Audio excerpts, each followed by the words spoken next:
see? I feel like this monitor over here is in a different place I mean, yeah, than I can normal. still see Okay, you. all right. You're right there on the edge. Yeah, because usually the monitor's up, and I don't know what happened. Well, I mean, you can move it. No, I'll Do you, move it. do Maybe you during a do break. you want me to move it I for don't really you? care. It doesn't Okay. make any difference. I'm not watching it. Well, I mean, Doesn't there's make not a lot going on. doesn't make much of a. Well, now that's hurtful. I didn't mean it like that. I mean, it's just us just sitting around a studio.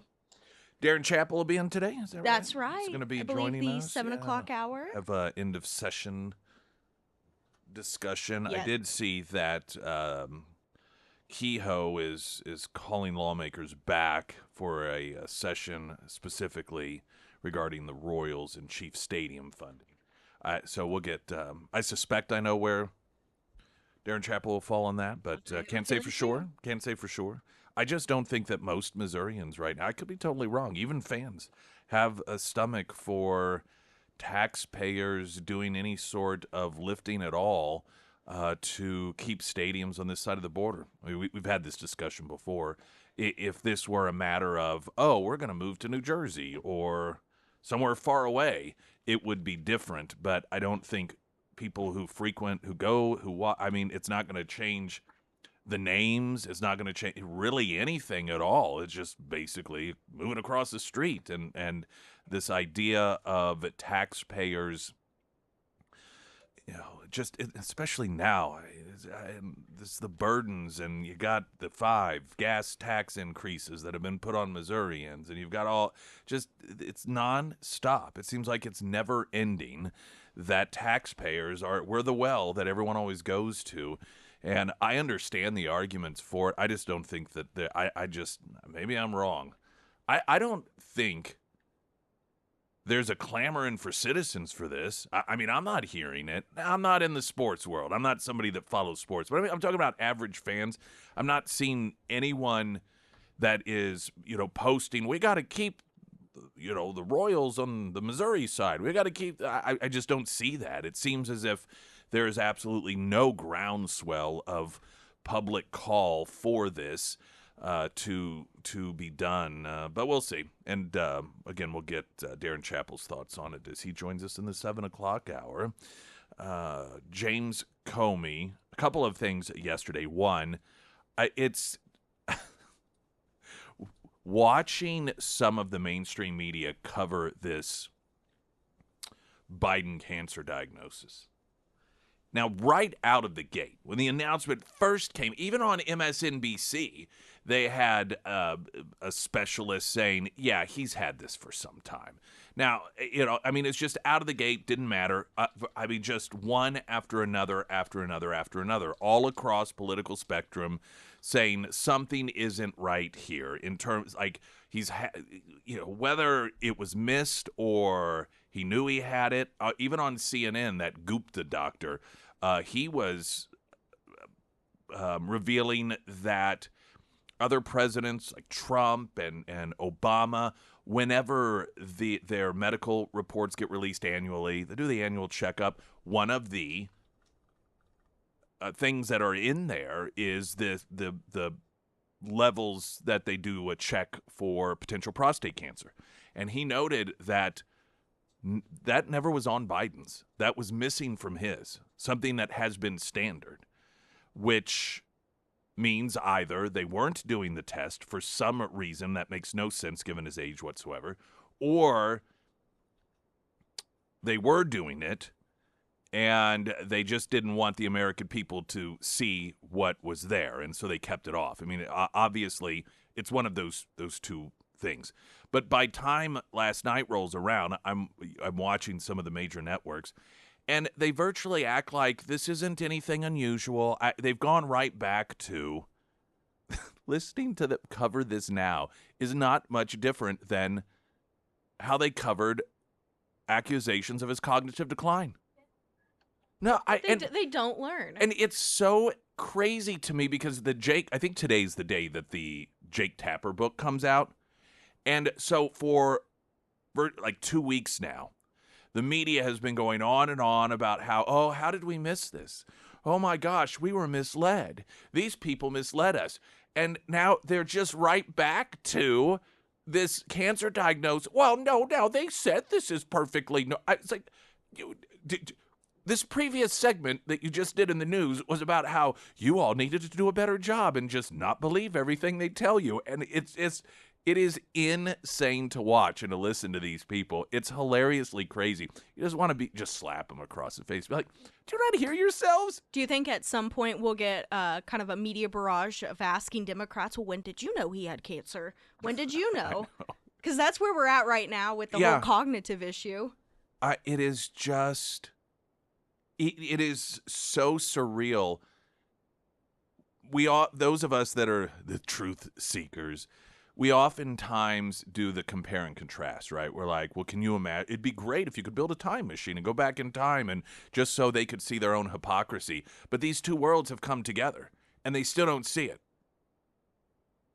The years that they allowed themselves to lie to themselves, to be part of the lie, to spread the lie about a Biden health concern, this cancer thing, and I tell you what really sparked it, where it really went to shift directions, because Trump yesterday sometime talked about how something didn't seem right here in terms of, he's basically repeating what everyone else has been talking about. Well, so what does that mean the media has to do? The media has to prove him wrong. Trump can't be right. Even if what Trump is saying is the complete obvious. And so they have to get people on to, at the very least, be like, well, it's just possible that somehow this just accelerated so quickly. And it's not impossible that this is totally legit the way this is presented. And so you have the two worlds, the worlds of the media reporting on themselves, essentially, lying, being part of the big lie regarding a health issue. And then the very next story is them doing the exact same thing. Exact same thing. Dismissing making it sound like it is something that's partisan, making it sound like, oh, look at them. They're attacking Joe Biden. How dare they use this issue to? It's just, if it weren't so pathetically sad, it would be kind of hilarious. And it still kind of is, actually. Weather in a moment. Oh, and James Comey. Oh, boy. Straight to MSNBC. So you know how this is going to go. This guy I'm telling you, I guess he doesn't care if he looks like an idiot. I think he is intent on making himself look like the biggest idiot he is at this point. The 6-year-old kid with chocolate all over his face and his hands, swearing up and down he's not the one who ate the cookies. Latest news update. A good day to you from all of us here at the OzarksFirst.com digital newsroom. I'm Mike Landis. In St. Louis, the cleanup continues from a powerful tornado that struck last Friday afternoon. Senator Josh Hawley recently toured the damage. He vows to make sure the city of St. Louis and the state of Missouri receive the assistance needed for the rebuilding. He's also calling on all insurance companies to do their part. 1 year after Missourians voted in favor of sports betting, they'll soon officially be allowed to legally place those bets. Legally, sports betting has to be operational in Missouri by December the 1st. Missouri Gaming Commission officials say it's going to take every bit of that time to get it up and running. Currently, the commission is creating rules on how and where people can wager. From the OzarksFirst.com digital newsroom in Springfield, I'm Mike Landis. And the first alert forecast from Ozarks First meteorologist Tom Schmidt, sponsored by St. Clair the Ozarks Home Improvements. Today we'll see scattered showers and thunderstorms mainly before noon and then partly sunny with a high near 75. Tonight clear with a low around 50. For your Wednesday, sunny skies with a high near 74. And looking ahead to Thursday, sunny with a high near 70. Traffic presented by Sportsland. Get free mounting with a purchase of tire and wheel side-by-side package. Sportsland, pickup covers, and trailer sales. Still no new incidents or delays reported this time here on your Tuesday morning. Everything's looking really good as you head out the door for school or work this morning.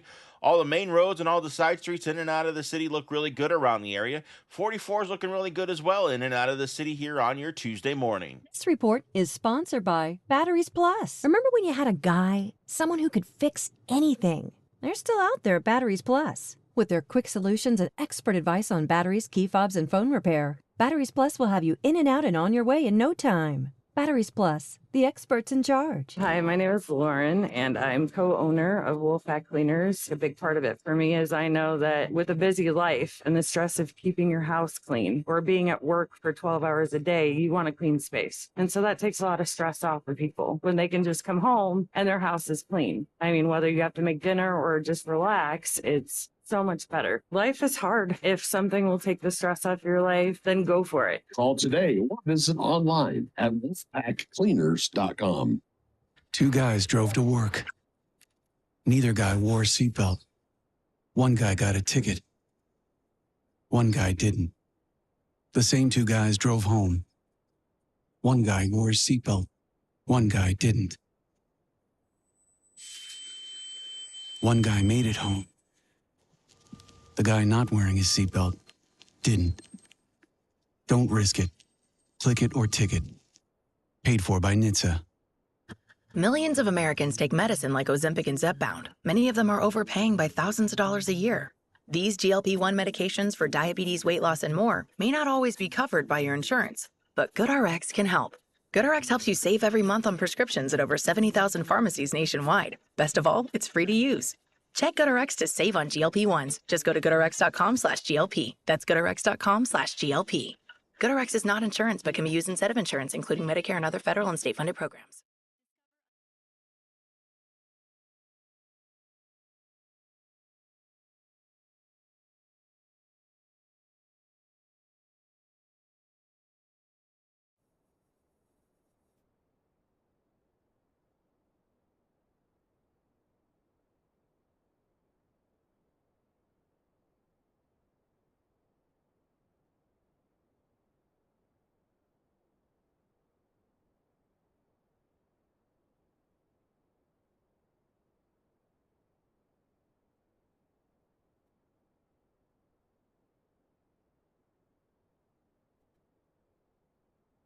During the previous segment, talking about the juxtapositioning between the media, still talking about how it was that they just really got fooled over this health issue and believing all of these people that were in World Biden and World Democrat Party that were lying to them about their mental health, about his health issues.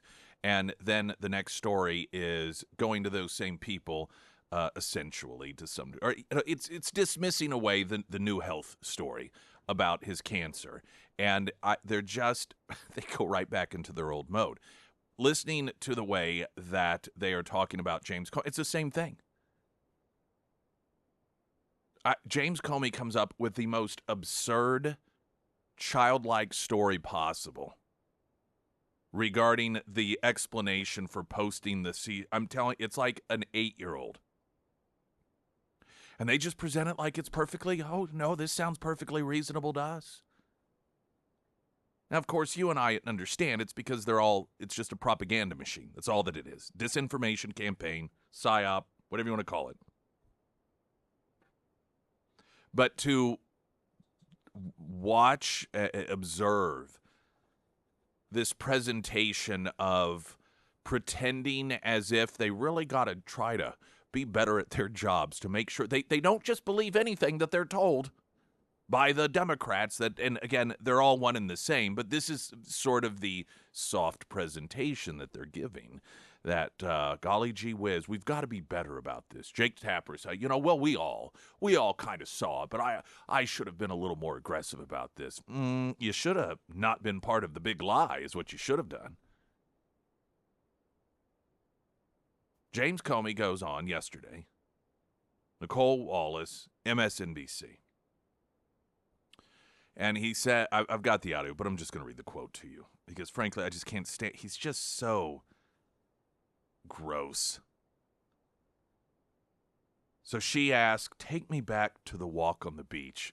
Even the question, take us back there. Could you take us back there, please? Comey said, quote, we were walking on the beach. We went to the beach to prepare for this week, which was the launch of my book. He's got to make sure. By the way, I got a book out in case you didn't know it. Don't forget, I got that book. He said it was the launch of my book, and to think about the book and to prepare to answer questions about it. And we were walking back towards the road, and we saw in the sand someone had arranged shells with numbers.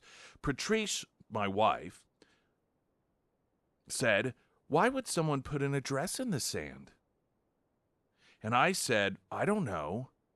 We stood over it. And I said, "I think it's some kind of political message." Even that, like, none of this even makes sense. See, here's how I approach this stuff. I just really do. Put yourself in someone else's shoe.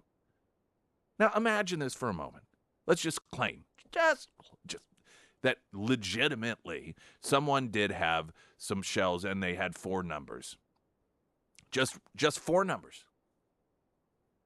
And you're walking along. Would your first thought be, as he says his wife, "Oh, that's an address"? That would be, "Oh, I think it's an address." Now, let's just say you're grasping. You're randomly guessing anything, and okay, well, maybe it's an address for whatever reason. Would then if you're with someone in their address, would then your first thought be like, "No, I think it's a political message, those 4 numbers"? Not knowing what they mean, this is what he claims. He didn't know what these 4 numbers, but he said then, "I think it's a political message." Now, of course, he's not asked, why did you think that? Why did you think 4 numbers you claim are in seashells? It's not like this is something spray painted on the front of a local GOP headquarters, or something that's written in sidewalk chalk outside the Supreme Court building. These are seashells on the beach. No normal person would think that must be a political message. I don't know what it is. So after he claims, he says to his wife, "Well, I think it's a political message." She said, "Oh, I was a server once, and 86 meant that you take an item off the menu." Now, does any of that sound like where your mind would go? But his wife, I don't know how old he is. What is he, in his 70s maybe, you think? Somewhere around. So what is she, in her 60s, 70s? I'm guessing she was probably a server 40, 50 years ago. That's her go-to. So she goes from thinking it's an address, according to James Comey, to then thinking that it has something to do with a restaurant. This is all perfectly logical, one step to the next. This is how a normal person's mind thinks, of course. So Comey says, she said, 86, when I was a server, she did a lot of work in restaurants, meant to remove an item from the menu when you ran out of ingredients. I said, well, to me as a kid, it always meant to leave a place. I said, that's really clever. Why would that be clever?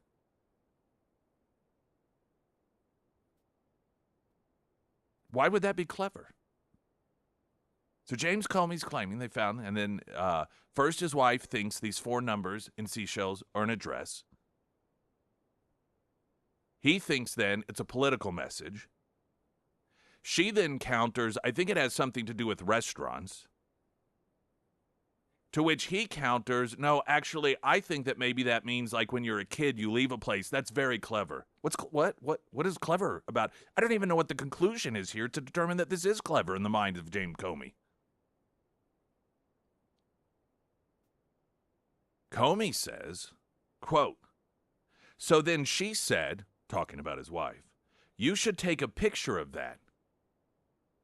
Why would you take a picture of that? Why is he throwing his wife under the bus? I know, he really is. So, like, he's basically saying my wife's the dumb one here. She's the idiot that talked me into this. That's what he's. I mean, that really is what he's saying. Because he's the former FBI director. I mean, does this not sound like the most ridiculous made up? He's not even trying, or he's an idiot. So then my wife, after we had this back and forth, totally with these random thoughts, no connection to each other whatsoever, collectively in that conversation, it was either an address, a reference to taking an item off of a menu at a restaurant, or kids saying, let's leave this place. And then he thought that that was very clever, and she thought, yeah, we need to take a picture of this. We got to save this memory between the two. This is such a great memory. What an amazing moment we just had here together. Not only that, but after he took the picture, quote, I posted it on my Instagram account and thought nothing more of it until I heard through her. People were saying it was some sort of call for an assassination, which is crazy. But I took it down.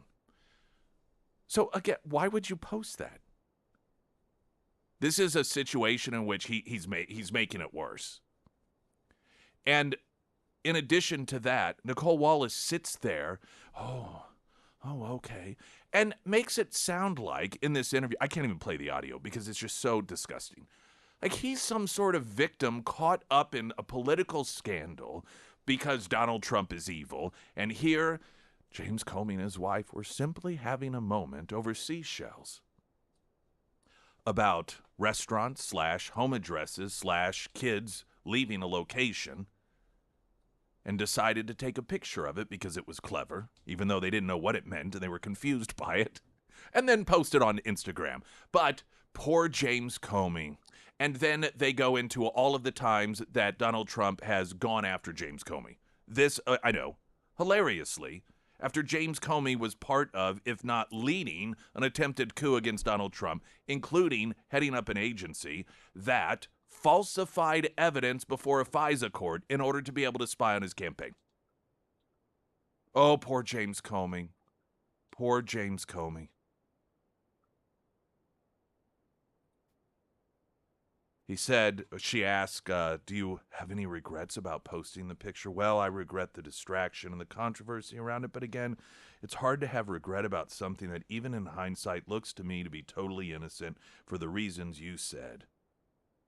Yeah, I didn't have a gut check in the Trump era. I mean, you know, this is the horrible environment we live in under Donald Trump. You can't be a former director of the FBI who tried to overthrow a presidency and then walk down the beach and innocently see seashells that someone else laid out in the order of numbers, and then not be able to decide if it's a home address, if it's a restaurant menu item removal request, or if it's kids saying, let's leave this beach.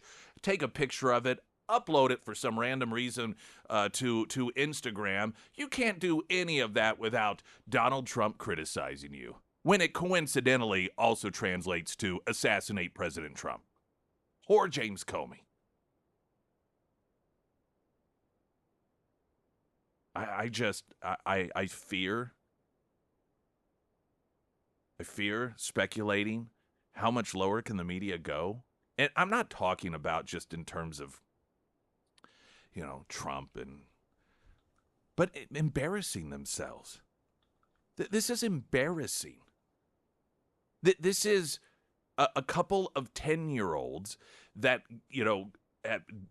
accidentally lit the couch on fire or something, and mom's getting ready to come home, and they're trying to get their story straight, and they come up with all these absurd, let's just say somebody broke in a mask and decided to sit on the couch and light a cigarette, and we told them to leave, and you're like, none of this even makes sense to an adult, but it doesn't matter because they're 10 years old. That's James Comey. Springfield's Talk 104.1. I'm Nick Reed.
The Pyramid Roofing Company talk and text line. Comey's wife can remember back to her server days, but Comey can't remember his law enforcement training. Oh, well, here's a fun fact. He never was in law enforcement. A lot of people don't know that. This guy was never even in law enforcement. He was an attorney. And then he got plunked in as the head of the FBI. No law enforcement training whatsoever.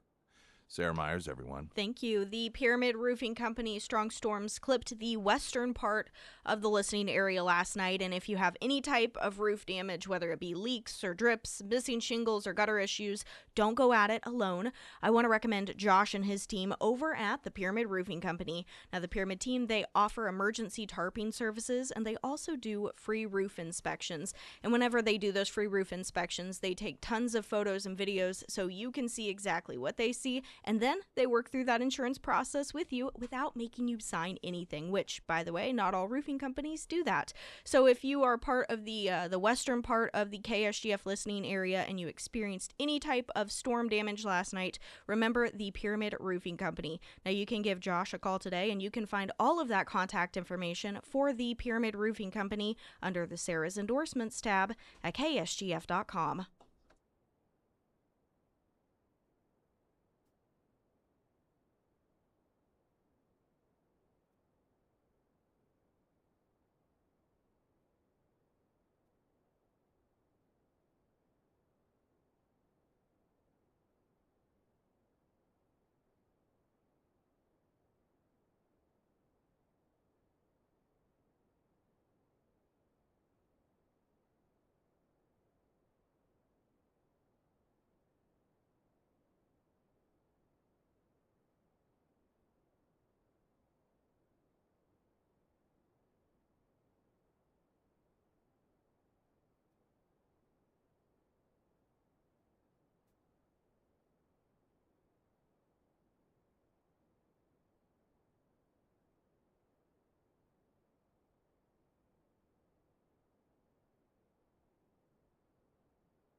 Springfield's talk. Well, you didn't have my mic on.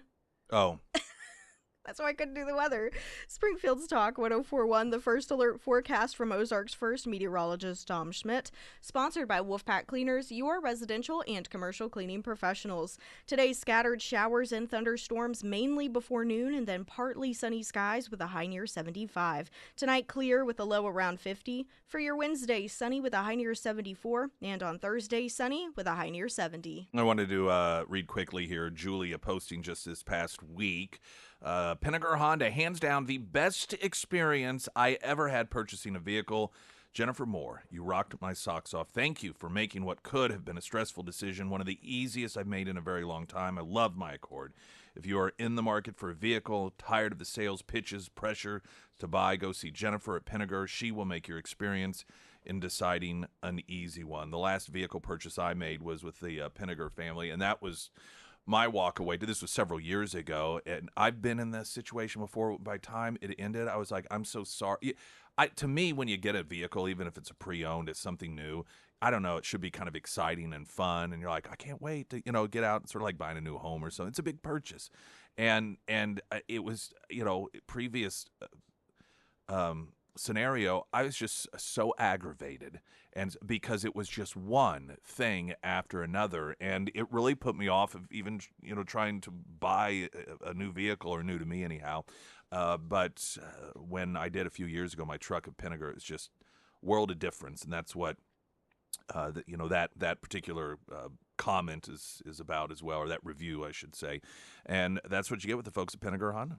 And don't forget, free gas for the summer with the purchase of a new vehicle. They got all sorts of awesome stuff. Military discounts, college grad incentives. Check it out there. It should be your first go-to place. Pinnaker Honda, just south of Walnut Lawn and South Campbell. All right, let's get to some of, so we know the streaming isn't working. So our engineer is aware of it. That is what I can tell you on that. My exhaustion isn't because you're letting us know. It's good. I'm glad that you let us know. It's just the fact that it's, another technical issue that we're having. Regarding James Comey, these antics remind me of a wannabe Instagram model that has no clue of how to get clicks and likes, or they think they do, but they get them for the wrong reason. I believe attention whore is the term that comes to mind. James Comey, it's probably all on purpose to promote his book, and there are a lot of people that speculated that's what this was supposed to be about, but he just, I don't know. Let me tell you, I can believe this. It sounds absurd to say. He didn't realize suggesting the assassination of President Trump would be something he'd get a backlash over, but this is the atmosphere they have created, where they have normalized it. Think about how casually dismissive they have been about the two attempts on his life, particularly the second one. It's like it never even happened. Like, oh, yeah, it's a guy. No big deal.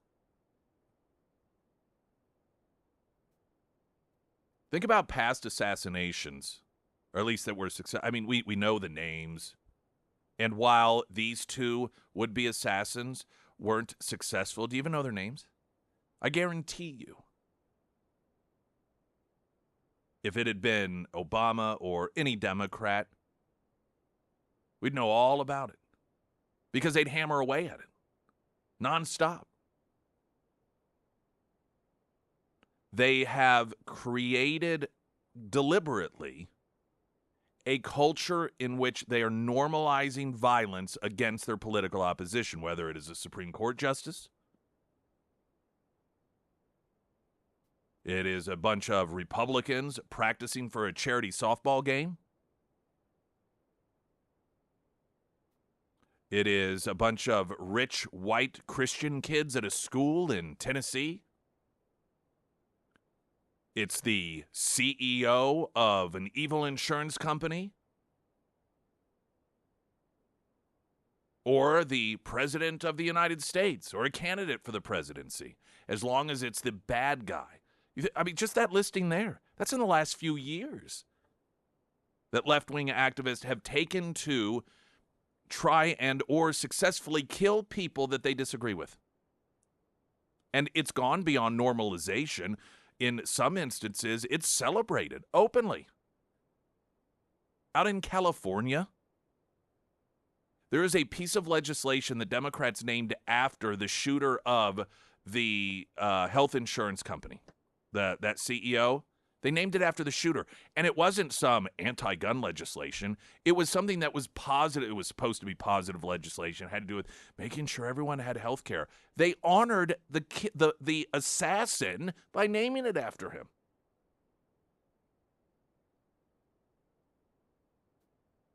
They have, the Democrats have so normalized violence against Republicans, against conservatives, against Trump, against MAGA, that it would not surprise me if James Comey was a little taken aback, that he didn't think it was that big of a deal. Oh, it's just another, somebody ought to take the guy out. What's the big deal? Everyone feels this way. So I could see it. And then just probably rolling his eyes. Oh, here they're making a big deal out of a call to assassinate Trump. Better throw my wife under the bus and blame her for it. because he's classy. That's what classy husbands do. You know, even if it were true, a lot of husbands probably wouldn't. They'd still not, blame it on their wife, even if she is the one that was like, I think it's from a restaurant reference. Pyramid Roofing Company talk a text line. Even Inspector Clouseau stumbled into solving a crime. Comey just stumbles. And have you seen that the 8647 Comey seashells may represent the number of days since 9/11/2001, ending the day it was posted? Interesting. Yeah, I did see that. I don't give him that much credit. I don't think he's that sharp. I genuinely,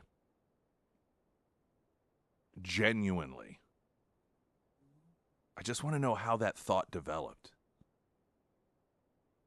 Like, was his wife with it? Was he like, hey, I have an idea.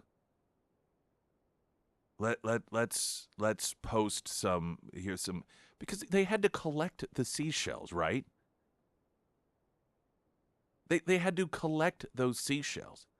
I wonder if they were even collected or if they bought them somewhere. Did they go to, I don't even know what beach this was. Do we know what beach this was? I'm not sure. I'll look it up. These are these are the details that I always find to be very interesting. Like, because it gets to the absurdity of the lie to some degree, and just the absurdity of the truth. And because people, I don't know, we get looking at the big picture, which is obviously important, but we don't talk about how many seashells were there. Have you ever collected seashells on the beach? It takes a little time, usually. And these were all pretty good-sized seashells. They seem to be, I don't have the photo in front of me, but it seems like they were pretty intact. Even if you are on a beach that has a significant number of seashells, generally, I don't know, maybe I'm wrong. Maybe they found some sort of mecca of seashells in which you've got these all uniform in size. I think that they brought those seashells. They bought them at some store, where they sell seashells, for your bathroom or decorations or whatever.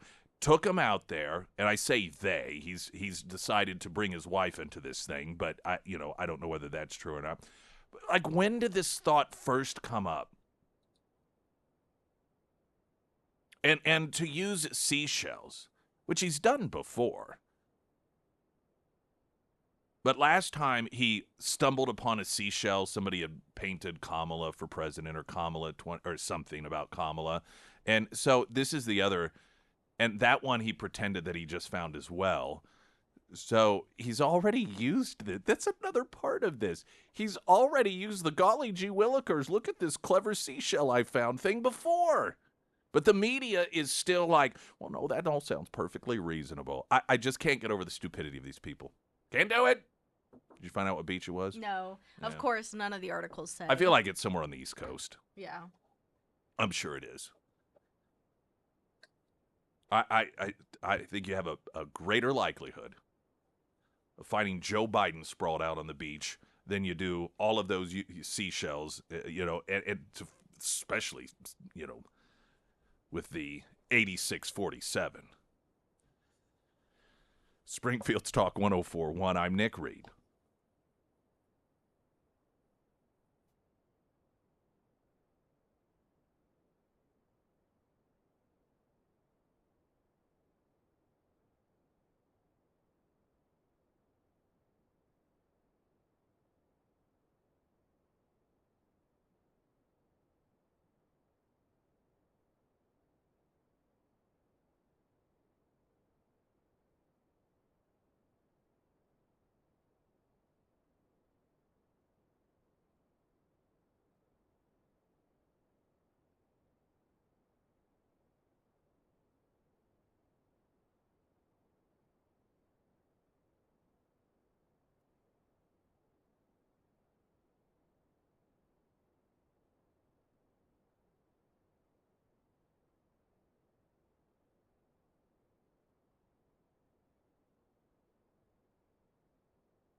All right. Let's see. Oh,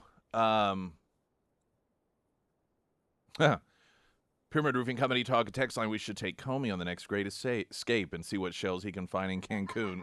Right? Yeah. Well, Look, guys, look what I found.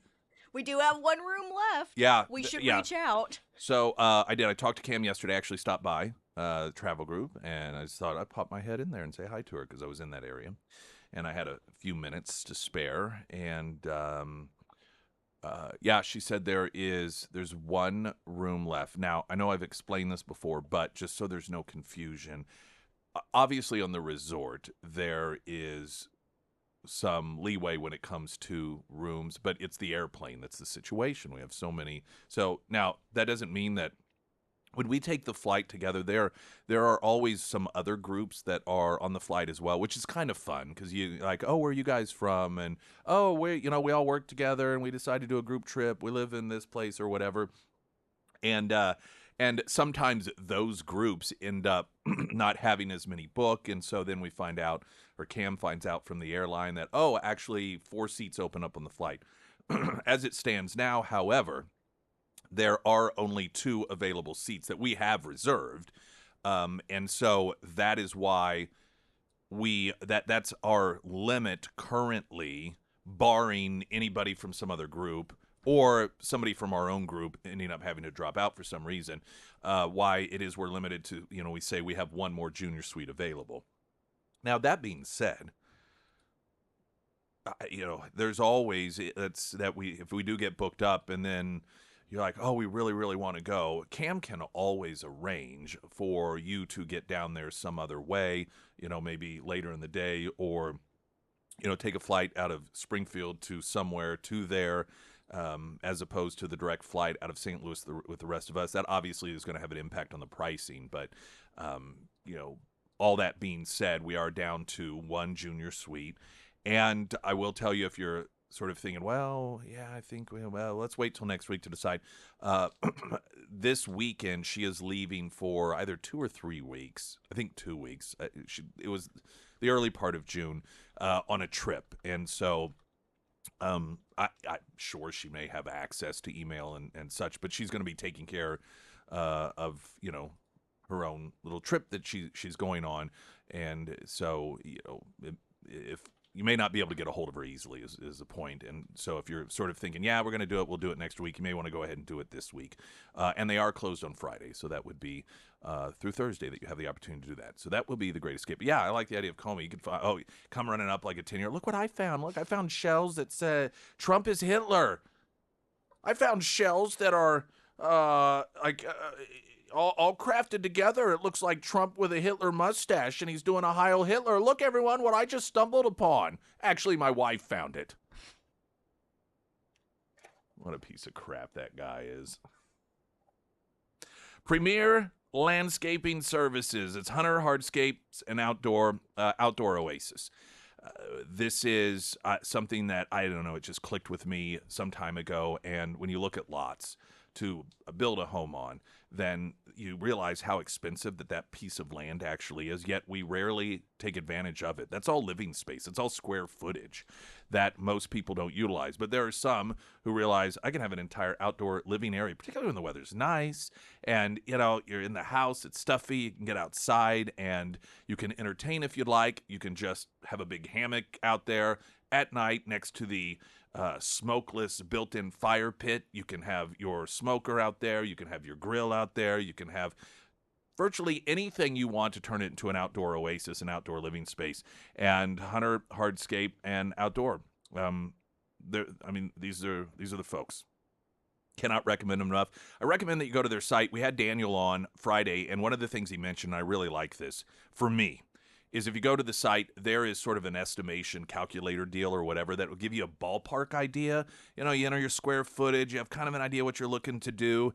That way you at least know ballpark-wise what you're getting into. If you're like me, I don't like going in blind. I don't like calling a place, and then in order to even get an idea, I got to have them come out, I got to measure, and then they give me the pitch and everything. I don't want that. And they obviously don't like to operate that way as well. So they have that tool on the site, and that's hunterhardscapes.com, hunterhardscapes.com for Hunter Hardscapes and Outdoor. You can also find them at ksgf.com under Nick's endorsements. All right, so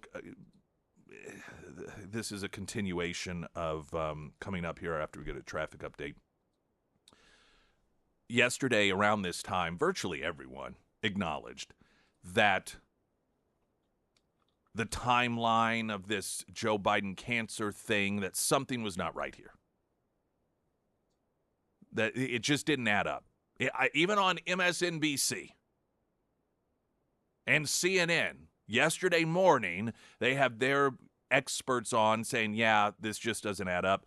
Gupta on CNN noted that presidents generally, they noted Trump and Obama, I don't know, maybe Clinton, that whenever, they do their annual physicals and they release the information, the prostate cancer test results are always there. He, on CNN yesterday, noted that that is missing from all of Biden's medical releases to the public.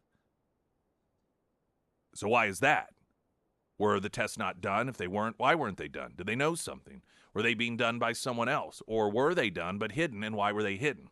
But yesterday, of course, Trump being asked about this, and he notes, yeah, this kind of looks a little bit fishy. And all of a sudden, what does that mean? Well, the media has to figure out how to explain that it doesn't look fishy.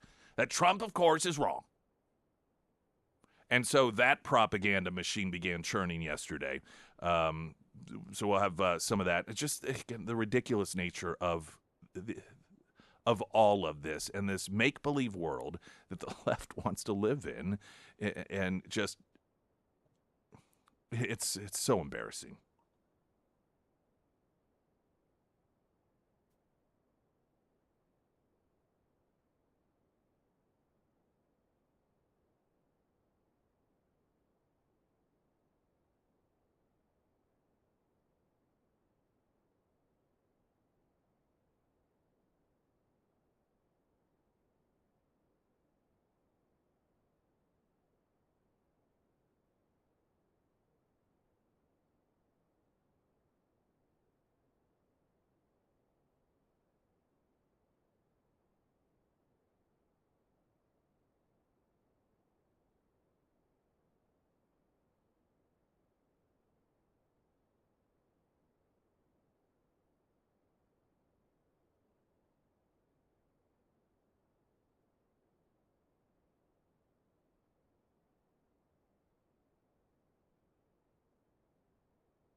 The View.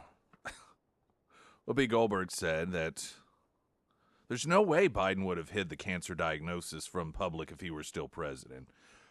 I'm sorry, are we still not talking about how this administration held his cognitive decline diagnosis the entire administration? Now the reason, The View is presented as a news outlet. And I still contend that this is part of some sort of, I wouldn't say conspiracy, but an effort in order to make women look stupid. Because, fortunately, it's just the left that really gets characterized this way because they don't have any conservative women on there. They wouldn't be able to stand it. She said that former President Joe Biden would have immediately been transparent about his advanced prostate cancer if he was still president. Now, the hilarious thing about this is a lot of people assume that he knew. I mean, that's what this debate is about. Goldberg said, quote, I want to point out to people that had this been the case while he was president, there's no way that you wouldn't have known. How can you, listen, if you're an idiot, I could see saying, well, I don't believe that he would have kept this secret. Isn't she But also the person that thought that Joe Biden was would be a good Surgeon General? Yeah. Okay. All right. Yes. Yeah. And Dr. Joe Biden. Well, it was someone on The View. Okay. I remember it them was having that Whoopi. discussion. It was either her or Joy Behar, I think, and of course her doctorate's in I think it's education. It's nothing medical whatsoever. But they didn't realize that. I could almost, if you're an idiot, understand trying to claim that. Well, I believe that this would not have been held from the public, but to say that there's no way the administration would hide a medical condition of Joe Biden's when we're like the book today drops from Jake Tapper, who was in on it, of course, about how the entire book is based around the fact that this administration and that the Democrats hid a medical diagnosis of Joe Biden. I just, these people are so profoundly stupid. I don't even know what you say about it. And they're not the only ones. Now, the mainstream media may not be going this far, but I watched a number of, there was even one of the local outlets. You know, they have sort of those hybrid stories where, the former President Biden announced, and then it goes to like a national cut. And so it was a whole story, never once mentioning anything about the timing of it, how it seemed out. It was just like a perfectly normal thing. Like, oh, the president, and here's a doctor saying, well, here's what you can expect, and then, okay, that's it. Nothing to see here. We've gone right back to pretending as if everything that we're told by these people, no matter how absurd it is, particularly in a medical context, that they're experts, so we got to believe them, because there's no track record of them lying whatsoever. News in 60 seconds.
Springfield's Talk 1041. I am Nick Reed. Welcome to the show. Streaming, well, no, we're not streaming live. I guess we're still not. Yep, We're don't lie to the people. I'm not going to lie to the peeps. But the podcast will be up. That is correct. If you happen to miss any of the show, then you can easily listen to it at your convenience at KSGF.com, the app, Spotify, iTunes, and probably a bunch of other places as well. We're going to go ahead and jump over. Get the latest news update. Darren Chappell in studio with us into session. The good, the bad, the ugly, all that sort of jazz in just moments. First, that news.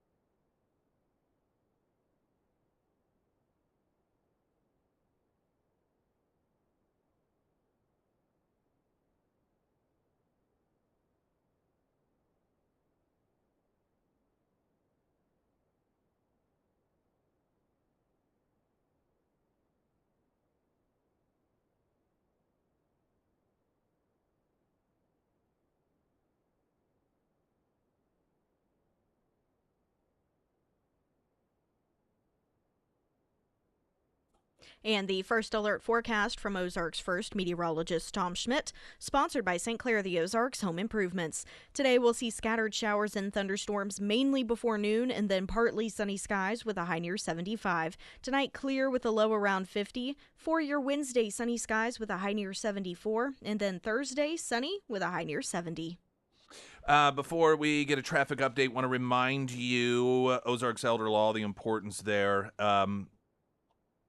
With the 10 area locations, one of the big obstacles for a lot of people, whether it is, that end-of-life care or keeping the family farm out of the government or keeping just government out of your death, keeping government away from your funeral, keeping government away from your family when it comes to this particular time, people, they worry about billable hours and they think, how much is this going to cost? And, well, I'm healthy. I don't need to worry about it. Flat service fee, one easy price to get your plan in place. There's no nickel and diming. There's no, you called to ask a question, and so that's 15 minutes, even though it was a 30-second conversation, and so that's going to be $40. That is not how they work, okay? So I recommend that even if maybe it's been 5 or 6 years and you had everything in place, that you call, you get a free consultation, and you find out if you are still good to go when those moments come. Because this is the thing about it. It's when you're most vulnerable.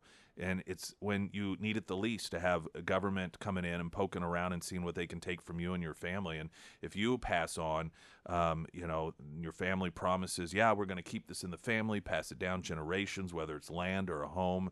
If you don't have that stuff locked up solid, then government, they'll find a way. Ozarks Elder Law can make sure that they don't. OzarksElderLaw.com. You can also, of course, find their information at KSGF.com under Nick's endorsements.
Darren Chappell with us this morning. You guys are done, wrapped up Friday there in old Jeff City? We're done. Other than yeah, we're done for a hot minute. Does that say when we're supposed to go back? No, this story was from yesterday.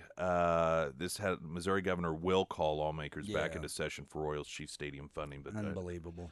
I don't think I'm not a huge follower of sports. I just not one of those people. But and maybe I'm wrong on this, but I don't get this sense that people in Missouri, fans or otherwise, are like, you guys had better do something about this. You better keep them here. I just don't sense any of that at all. This doesn't seem like it's even on the radar for most taxpayers in Missouri as important.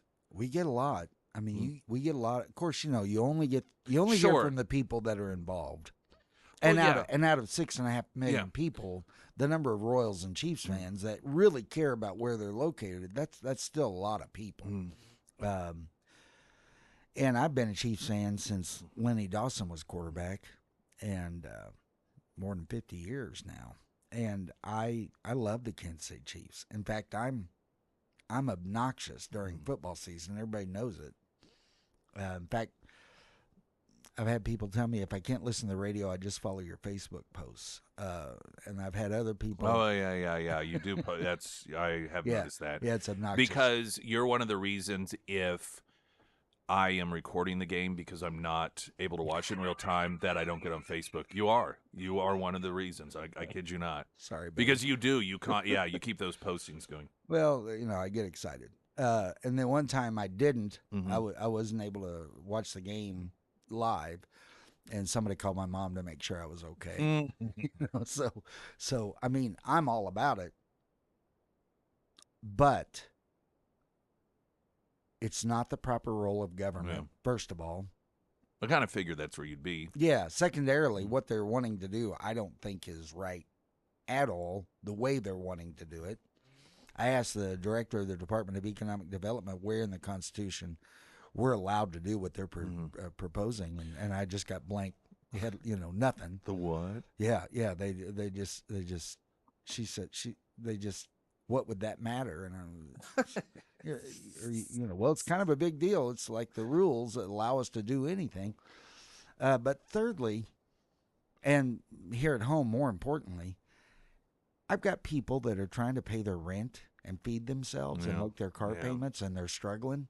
And I'm going to take their tax dollars and give it to billionaires so that multimillionaires can be happy playing in a prettier place. Yeah. I'm sorry. That's obscene. And they can't afford tickets, right? Well, parking tickets, food, everything. It's been a long time since I've been to a Chiefs game. It's higher than a cat's back. Yeah. And the Royals, I don't want to. Sarah, she's a huge Royals fan. I don't want to lose the Royals, but I'm a Cardinals fan, so it doesn't impact me directly. But I don't want to lose the Royals, but there's about a 50-50 shot they're going to Nashville no matter what we do. Well, Sarah is a big Royals fan, but I think her position is that they're a little too big for their britches because... Just a little bit. Just a little bit. I mean, when was the last World Series they were in? 2014, 2015? I know about the one in 1985 where they stole it. I do know that. I know that one. Not that I'm bitter. 40 years later. Yeah, and I do think it is, and it probably would be for a lot of people, a different discussion if this were an immediate, it's here or Nashville for the Royals, for example. But when you're talking about which side of the border, I think a lot of people, like, it's not going to change where I stay. It's not going to, for a lot of people. It's not like and the name isn't going to change. Everything is just, I think, ultimately would feel the same. But again, I'm not a huge sports fan, so I don't have like this massive loyalty to the fact that they're on this side of the border as opposed to the Kansas side of the border. Well, and every time we try and cut taxes, we hear from the opposition, we're going down the road of Kansas, and Kansas cut so many taxes, and then Kansas had to come back and ask for taxes back. And, well, Kansas didn't cut spending. Right. They cut taxes and did not cut spending.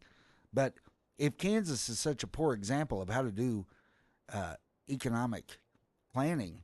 Why do we want to follow them down the rabbit hole on a stadium deal? You know, and I get the whole, oh, they bring in so much revenue. I get that, but the Jackson County voters were asked to support a 3/8 cent sales tax to keep them all, and they said no. Yeah. Where's all the screaming about local control now? Yeah. Right? Oh, sure. Or the people have spoken. Where's all that?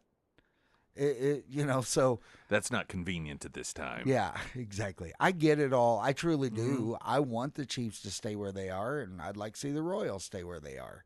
I think we need a A-League team in the state of Missouri, and she's not even listening. I'm listening to you.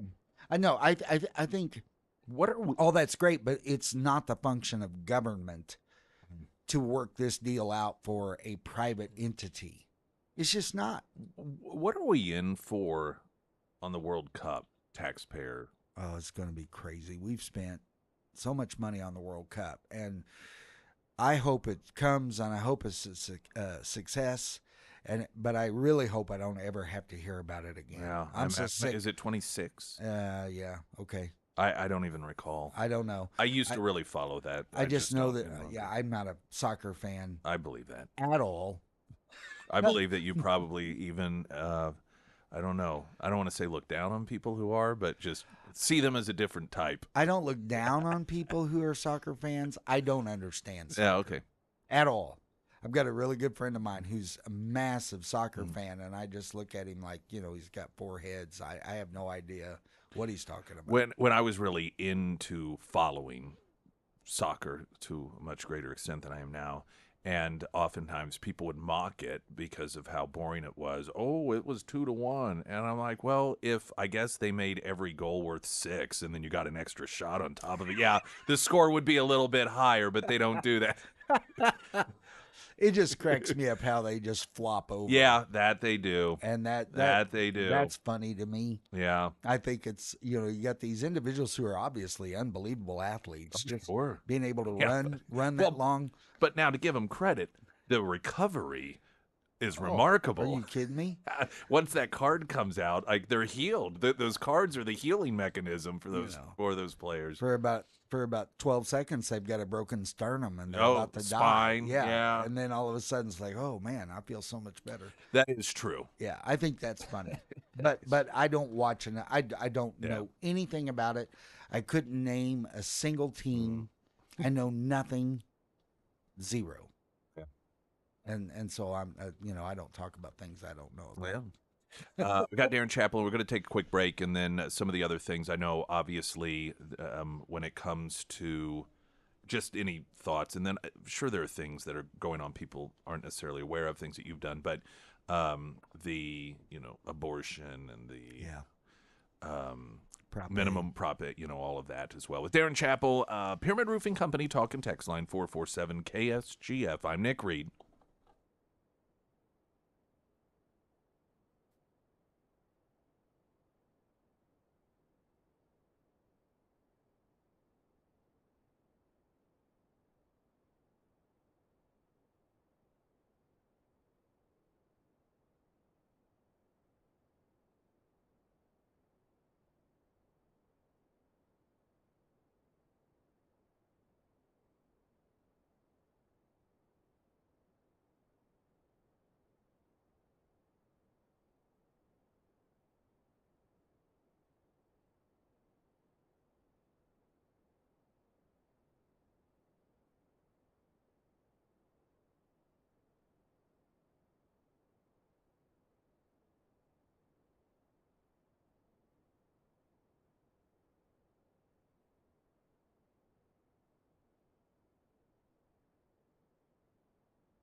Darren Chappell with us this morning. Yes, sir.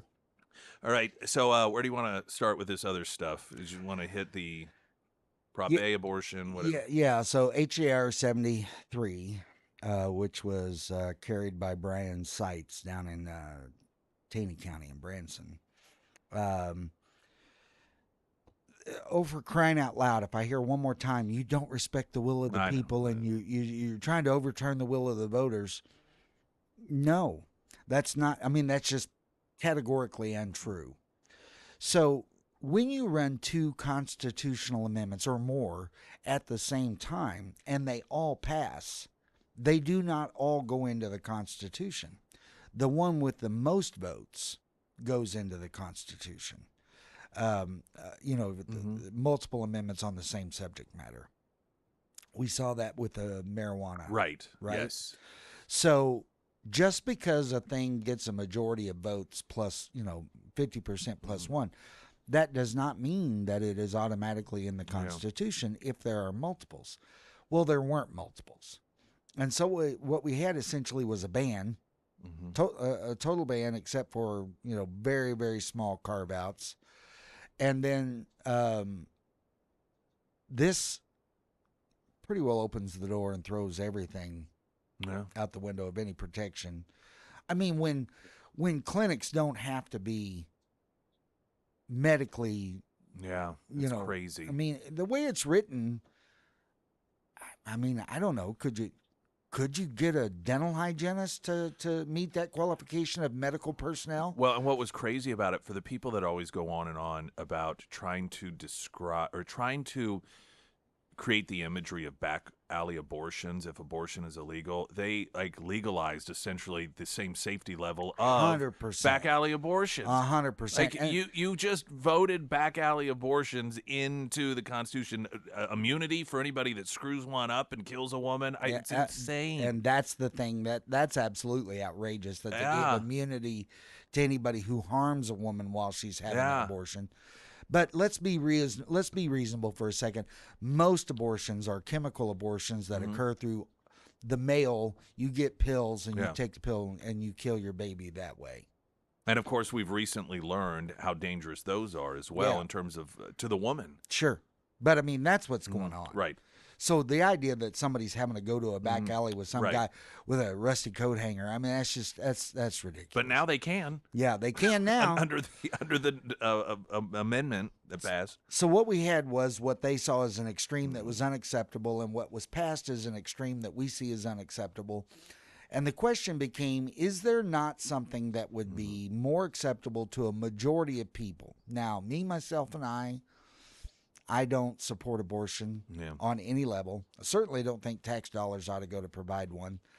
But if I can save 80% of the babies, I'll do that every day. Every day. So all HJR 73 is taking it to the voters and saying, okay, all right, we hear you, but what about this as an option? And it allows abortion up to 12 weeks. You mean it's letting the voters? It is. It's letting the voters decide. And these people that are screaming about, how dare you ignore your constituents? What does bringing the question back to you constitute, if not recognizing the authority of the constituents? And by the way, we couldn't overturn that if we wanted to by ourselves. It's always going to require a vote of the people. And the individuals who are screaming about this are either uninformed or they're misinforming people. There's no middle ground on that one. So it drives me absolutely nuts. And of course, we had all kinds of protests there at the Capitol, and one of them was kind of funny. I'll have to tell you off air. But sorry, everybody, I can't tell it on air. Everybody is so passionate about it. I totally get that.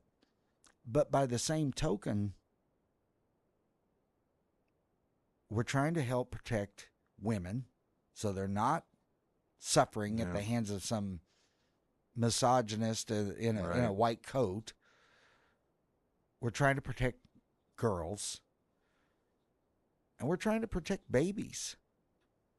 And you and I can disagree as to what constitutes a baby. I suspect you and I do not. You and I do not at all disagree, but I just mean the generic you. Right, yes. You and I can I just didn't want anyone to get the wrong idea. For either of us. Yeah, for either of us. You and I can disagree as to what that constitutes, but at some point, there's conception, and then there's a baby. Mm-hmm. And that babyhood occurs somewhere along that timeline. And the idea that right up until the end of days of a pregnancy, you could abort that child is absolutely heinous. It's barbaric. It is. And I did a lecture for years where I was talking about individuals in our society who, because of the difference in the way in which they look, were considered inhuman and did not have full access to rights in court, didn't have even the right to their own safety or their own lives, and the individuals responsible for their care were their owners, and they could do whatever they wanted with them, up to and including taking their own life. And it's just it's a dark patch in our nation's history that's absolutely outrageous. And of course, all my students are nodding their heads, and I said, "Now you all think I'm talking about slavery, of course, but I'm talking about abortion." Yeah, it's the arguments are the same. Exactly the same. They always have been. And it's the same party making them. Yeah. Exactly. It absolutely the same party. is. Yeah. And the more things change, right? So that passed both. It's going to the governor, and it will be on the ballot next year. Darren Chappell with us. Can we have you longer? I think. Oh, sure. Okay, excellent. Got Darren Chappell with us. Traffic update now. I'm Nick Reed.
Springfield's Talk 1041, the first alert forecast from Ozark's first meteorologist Tom Schmidt, sponsored by Wolfpack Cleaners, your residential and commercial cleaning professionals. Today we'll see scattered showers and thunderstorms mainly before noon, and then partly sunny skies with a high near 75. Tonight, clear with a low around 50. For your Wednesday, sunny with a high near 74. And looking ahead to Thursday, sunny skies with a high near 70. Don't forget any home loan needs you have. Perhaps it's refinancing or maybe even that reverse mortgage that we've heard about in the past. Is it the right thing for you? Well, the Carrickers and their team can provide you all the information that's relevant, and sometimes that changes day to day. You know, we hear about interest rates and you know, downgrading this and Moody's that, and does that even affect home interest rates? I don't know, but they do. They can provide you those answers.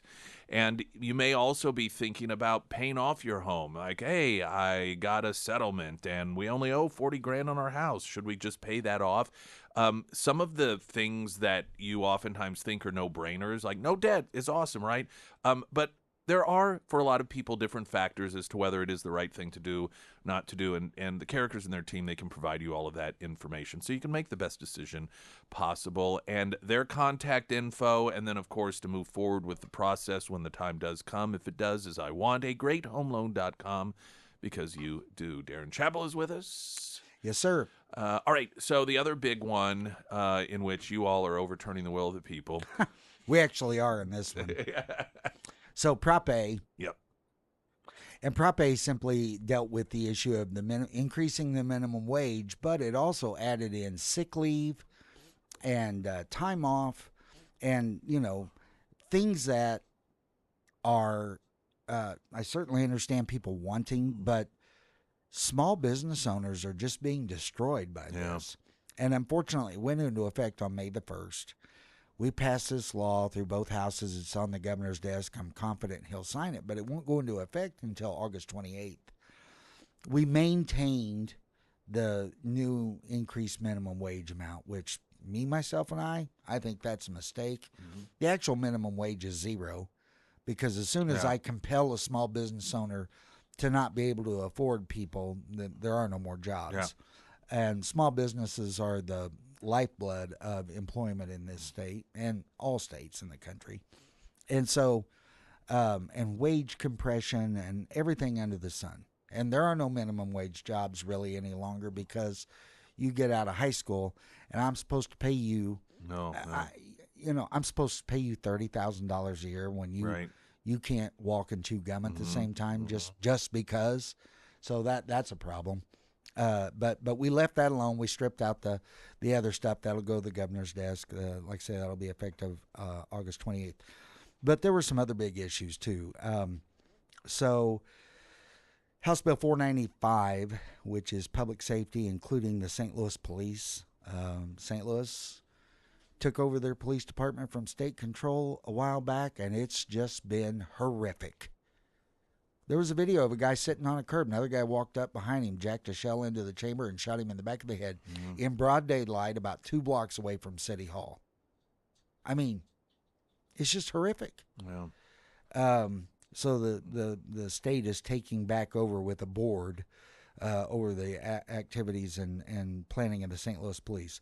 Illegal immigration was dealt with, as well as the pervasive inflow of fentanyl in the state, which is just, again, that's just an absolute shame that our children are dying because they don't know what they're taking, and then the next thing you know, they're dead because it was laced with fentanyl. We have Senate Bill 221, which is the judicial non-deference. Essentially what that says is that the Supreme Court must follow the law that legislation was passed and signed into law and not give deference to the department's interpretation of the law. It's called the Chevron case at the national level, but we did the same thing here at the state level because we have the same problems. House Bill 754, the Constitutional Money Act. You can pay your taxes and such once this is signed into the law with gold and silver rather than currency. Mm-hmm. Frankly, I have no idea why in the world anybody would want to do that. If you've got gold and silver, you're using it as a hedge against inflation. Why would you give it to the government? But hey, mazel tov, right? So you can do that now. House Bill 595 protects property rights, specifically of landlords. And of course, everybody immediately says, "Oh, landlords don't need any protection." Are you kidding me? The way the courts are concerning individuals who can just simply squat and not take any responsibility for the upkeep or for any aspect, not pay any rent. You want to know why property rights and rents are going up so high? It's because people are just getting trashed in the legal system. Senate Bill 160 protects freedom of association on college campuses. This is the sister bill to my House Bill 875. Brad Hudson, again down in Taney County area, is the senator who sponsored this. I had the House version. I carried the Senate version in the House, and we got it passed. That bill has been in attempt of being passed for more than 10 years. Before me, it was Brad Hudson in the House. Before Brad, it was Hannah Kelly in the House. And before her is Eric Burleson. What does it do? It says that the colleges, universities, and community colleges cannot discriminate against a student union because of their ideological belief, whether it's religious, political, economic, whatever. And the idea is that they're in the boot heel. SEMO tried to hold a student organization to the standard, saying, look, because of DEI, you cannot prohibit a student who disagrees with you from becoming part of the leadership of your organization. So you got to... Which defeats the purpose of assembling you got people you choose. Methodist Student Association, and an atheist wants to be president. Yeah. Well, who's going to allow that to happen? Well, the universities tried. Well, they can't now. And so, I mean, it actually did occur, and then, we've stopped it. But these are not tax dollar funded organization. These are funded by the student fees that everybody pays, and you can be a part of whatever you want because of that. So I had a bill that was part of House Bill 516 during World War II. During the Manhattan Project, they buried a bunch of nuclear waste in Clear Creek, just outside of St. Louis. And it just absolutely destroyed everything and has been irradiating people unknowingly for 75 years. And this bill requires the national government to clean it up, and to clean it up at their expense. We're not going to pay for it. $50 million for educational savings accounts. This was a big fight.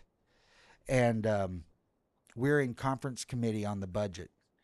And it's Dirk Deaton, who's the chair, Bishop Davidson, who's the vice chair, myself, and then the two House Democrats, and the House and the Senate Republicans and Democrats. Their position largely was, we don't want this. Right? It was really a big fight. The Senate position was $0. The House position was $50 million. And one senator who was a member of the House last year, so I mean, I worked with her, and so many individuals when they become senators, it's like they're reborn as legislators, and all of a sudden they can do no wrong, and it just cracks me up. But at any rate, she's saying, well, this is illegal. Well, you know me. I mean, I don't go into these deals without having a Supreme Court case in my back pocket. So when they start saying this is illegal, I said, how about Carson v. Macon 2022? Not only is it illegal, we don't have the right to ignore. If we offer any private school funding, we can't ignore religious school funding. We don't have the right. Well, that made them so mad. The whole Senate team left, and they tried to calm her and a couple of others down. And Senator Travis Fitzwater finally just said, look, I'm going to vote with the House on this. If you guys don't, So they came back. We got it done. But it was really one of the only high points for us, for me certainly, in the conference committees, because otherwise the Senate just rolled over us. And it's just the way it's set up. It's ridiculous. Well, what do you think, if you have any thoughts? We had the Lieutenant Governor on talking about this. He made some headlines because he did. Well, a couple of different reasons. One, there was the conflict of just his involvement in the operations of the Senate, but he's also been critical, and we had him on the show talking about this. What he says are, Republicans in the Senate that claim they're conservative are going to do all these things, and then they never do them. Oh, he's not wrong. But we see it in the House, too. Yeah. I've said it before. There's maybe 30 of us on a really good day that will vote conservatively on a thing. There's 109 of us as Republicans. I mean, the conservatives are a smaller minority in the Missouri House than the Democrats are, who are a super minority. So I guess we're a super duper minority. Yeah. The only multi-party system. Yeah. The only thing, The only thing that we have is that because we are conservative, and because we do stick to our principles, even to our own detriment sometimes, the remaining of our Republican brethren, they say, whoa, whoa, whoa, these guys will kill this if we don't listen to them and modify it in some way. And so we get stuff done that otherwise couldn't have been done. And we'll kill the occasional bill. Yeah. It tickles me no end when a bad bill dies. It's all I can do not to jump up and do a jig right there in the House floor. We got Darren Chappell with us. Just take a quick traffic update here, and we'll continue on. Springfield's Talk 104.1. I'm Nick Reed.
Darren Chappell with us. I know people in your district know, but for those who don't, what area do you cover? So the 137th is roughly the eastern third of Greene County and southern part of Springfield, basically east of 65. And when you get to the Cloverleaf, 60-65 interchange now, I guess. It's not really Cloverleaf anymore. You go along Republic Road south all the way over to Campbell Street. That's the rough. Yeah. So it's a large area. It gives people an idea. Yeah. So at any rate, that's my district. It includes Rogersville, Turner Station, Stratford, and Fairgrove, and the southern part of Springfield. So at any rate, we had some real successes. And I said earlier, killing bills is part of the process. And the budget was just horrific. It was so frustrating. Now, I cut $845.7 million of waste out of the budget this year. Worked really hard on that and got it done. And I was a subreprobe's chair over agriculture and Department of Labor and insurance and the whole works. I did Department of Natural Resources and Department of Economic Development. And frankly, I was able to remove quite a bit of waste in those areas as well. But when DESE comes to us and says, okay, this $660 million over here, we're not going to spend that, but we want to keep it in the budget. Right. Well, no, I'm sorry. If you're not going to spend it, it doesn't belong in the budget, right? So at any rate, and I had somebody say, oh, well, that's just lapse and that's not real money. Really? Then why do they fight so hard? Yeah. Right? I mean, it's ridiculous. So anyway, I'm cutting everything I can. And so far, in my first 3 years, I've cut a little over $1.2 billion out of the Missouri state budget, and it's still just a drop in the bucket. I mean, it's outrageous how much we're spending. So we get this fiscally responsible budget, and it's less than last year's. by a little bit, but it is less Still. than last year's. We're in the right way, trending downward. And we sent it over to the Senate, and we worked hard to get it done and to get it done early enough so that the Senate could deal with it. Well, they did. They jacked it way back up to where it's now the largest budget we've ever passed. Furthermore, they just kept adding stuff to it. Well, we got House Bills 2 through 13, which are the operational bills. We got those done. And I'm not happy about any of it. I went through the conference committee process, and it's set up to favor the Senate on every level because there's 5 senators, 5 representatives, and the 3 Republican representatives, we stand together, but our Democrats from the House join the Senate, so we lose every conference committee vote. We don't even take a vote. As soon as one of the Democrats in the House say, well, I support the Senate side, well, okay, it's over. There is no vote. But we would, on paper, lose the vote 7-3, 6-4 every single time. And so when we got the victory on the ESAs, it's a big deal for me because we actually won something. Well, we got those done, and Dirk Deaton, the chair, told the Senate, look, House Bills 18, 19, and 20, they're not operational bills. They are bills that need to be done, but they don't even count to the final number that we release and everything.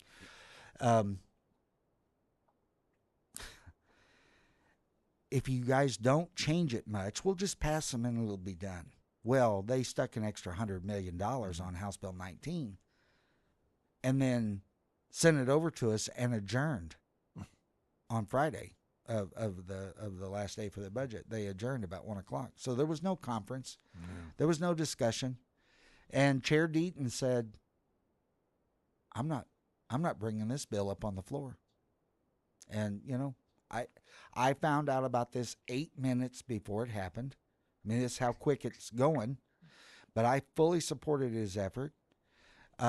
Frankly, it needed to be a little bit of it's $500 million, but it needed to be some pushback to say you cannot continue to treat the House like the redheaded stepchild of this situation. The General Assembly is a two-sided coin, and yes, the Senate is one side and the House is the other.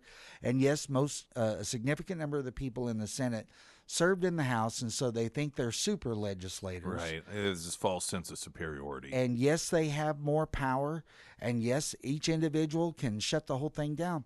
But I had some conservative senators saying, how come you guys didn't fight harder? And I guess nobody ever asked him this, but I said, hey, Scooter, how come you didn't you want to filibuster something? Let me give you about 17 different options. And Mike Moon did last year, but nobody helped him. Right, yeah. I mean, all I'm saying is we have to be more fiscally responsible. Forget about being conservative for half a second.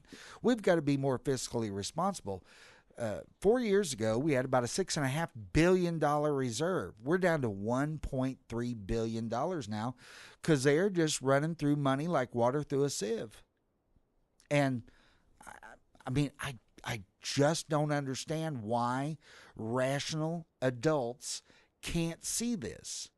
But, buddy, I'm up there pushing the Pacific Ocean back with a squeegee, and I'm worn slick and getting done what I can. But, man, I need some help. This next election cycle, we've got to find people who are rational, conservative, and have the backbone to stand up against this mess because there's so few of us. People are saying, well, how come we're not like Texas? Why aren't we like Florida? Well, because of who Missourians are sending to Jefferson City. Absolutely true. And everybody in the primary is a conservative. If you don't believe them, just ask them. They'll tell you all about it. And too many people don't do the research, don't understand. And then the next thing you know, we get up there and they're not even pretending. No, that's true. Darren Chappell with us. Quick break and then a couple more questions before we round out the hour. Springfield's Talk 1041. I'm Nick Reed.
Darren Chapley, I want to ask you something that normally I wouldn't think to ask you, but I did see your involvement in it by way of social media, and there was a posting regarding Kickapoo and how there was going to be a removal, I think, over the summer. Landon McCarter, who has run for council, school board in the past, he was posting this, that there was going to be a removal of the logos.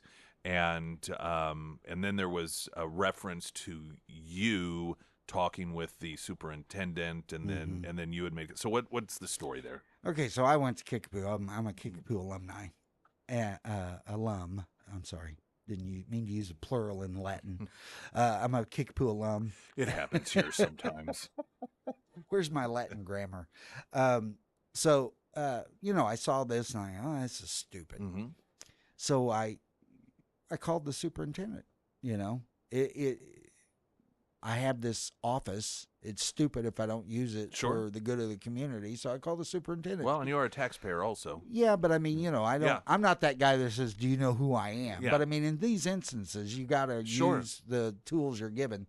So I called the superintendent. She called me right back, and I said, "Hey, look, I've got this rumor floating around. The people are really wound up about this in the alumni association."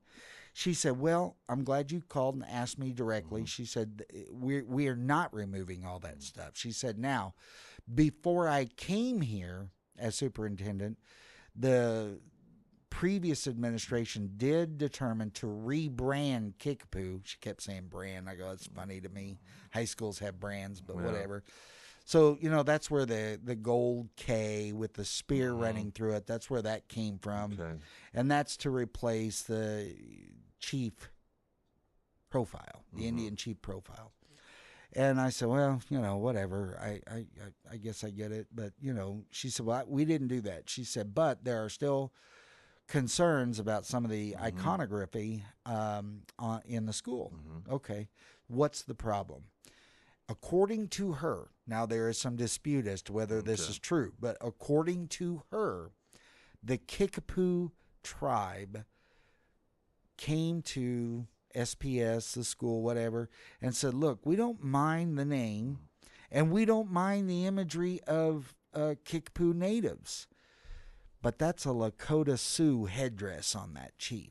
That's not what we look like. And if you're going to use our imagery and you're going to use our name, we would really appreciate it if you could at least make it like us. Got it.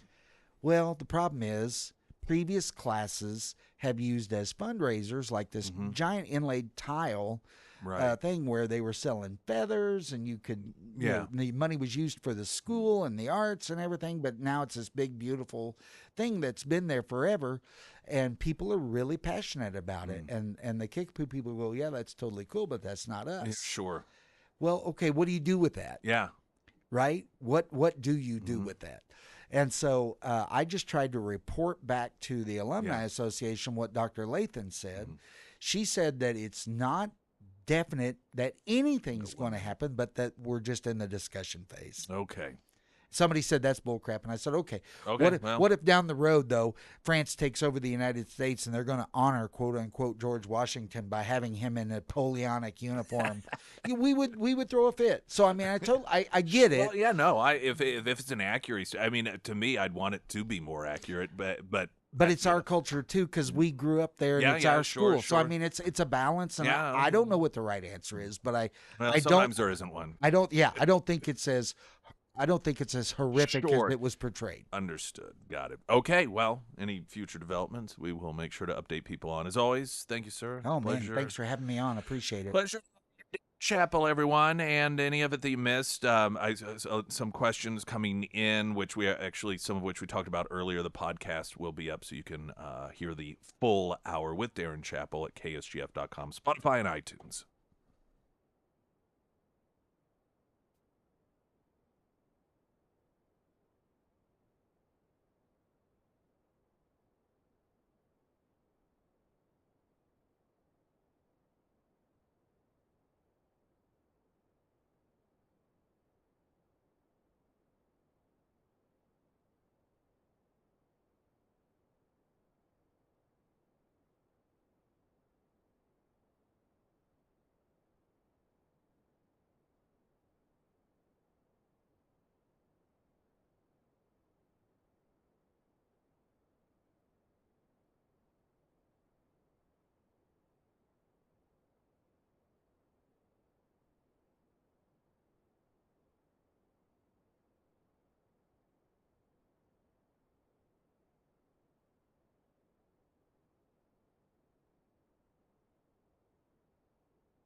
Springfield's Talk 1041. Hello, everyone. Welcome to the show.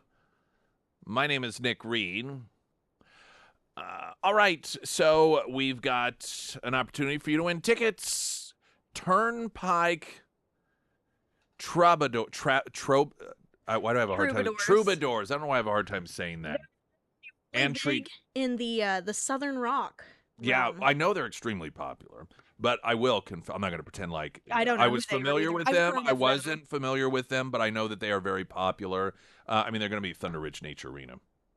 So Turnpike Troubadours in Treaty Oak Revival at Thunder Ridge Nature Arena, Saturday, August 30th. Your chance to win tickets by registering at ksgf.com. That's what I have to say about that. Here's the latest news.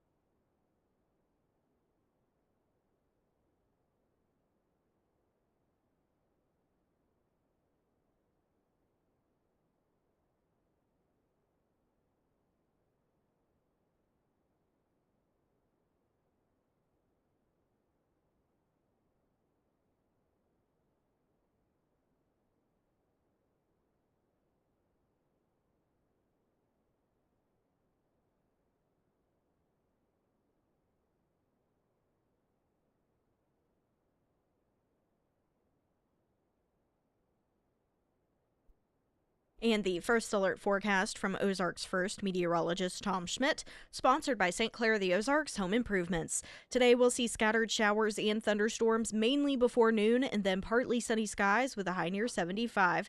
Tonight it'll be clear with a low around 50. For your Wednesday, sunny skies with a high near 74. And looking ahead to Thursday, sunny with a high near 70. Coming up, there has been a lot of discussion about excerpts from the book Original Sin, Jake Tapper, Alex Thompson regarding Joe Biden, and finally they're all admitting what many of us have been saying for years. But there were also some really frighteningly hysterical things about Kamala Harris as well. So we'll talk about that. And then Bernie Sanders. Bernie Sanders was on a podcast. It was the, what's his name? It was one of the podcasts that Trump went on, Andrew Schultz. And he fully acknowledged that the Democrat Party has become a danger to democracy with all of its ignoring of their own elections and so forth. So that's going to be interesting. We'll have some of that coming up as well. Angela Romine is here now. How do you do? Great to be here. Thank you for having me, Well, as always. My pleasure. We got All-Stars today. We had Darren Chappell. We got Angela Romine. What more could one ask for? Answer is no more. Nothing more. Nothing more is the answer. We had you here a couple weeks ago, this upcoming event. Very important event. Yes. So I'm here representing a group called Defending Life, which is a unit of the White Rose Resistance. I don't know if you're familiar with that. Just a bit, probably from you. Perfect. Good. I'm doing my job then. Yes, you are. The White Rose Resistance is a nonprofit pro-life organization that educates, equips churches to change the culture of death that is prevalent in our society today. So we're joining others around the nation who are reclaiming the month of June as Life Month. And we'll be having a special event at Calvary Chapel, Springfield, 500 North National Avenue, from 9 to 2:30. White Rose Resistance will have a speaker and will be providing special training immediately following for those that want to join us in promoting the culture that honors and protects life. We'll have food trucks and other speakers. I believe Mike Moon will be coming to speak to us. He is very pro-life. So there will be no child care provided, but we will have a cry room for moms with babies if they want to come out. We do encourage registration. It is free. If you would like to register, I think you guys have the QR code at the... We do, yep. Yep, KSGF.com on the event section. Thank you so much, Sarah. Or you can also email defendinglife@yahoo.com. Or me. You know how to reach me if you know how to reach me. Fantastic. Did I miss anything? Not that I wouldn't know. It sounds like everything's there. Good. Got the QR code, got the cry rooms, we got food trucks, we got everything. Got everything. I mean, that's the trifecta of a great event. QR code, cry rooms, and food trucks. There you go. And Now, it's what for food trucks? That's the answer. Oh, well, I think we're working on a taco truck and a comfort. So there'll be like macaroni and cheese and sandwiches, I think. Yes. So it'll be good. And there's, little restaurants around our church. So Where is it again? What's the 500 North National. So, just right around the corner is like Steak and Shake, and you can go down to Walnut and all those little fast food restaurants there too. So, all right, excellent, very good. Well, I guess that's it. well, and come join us because this is a life thing, and it's very important. With everything going on right now with that. And,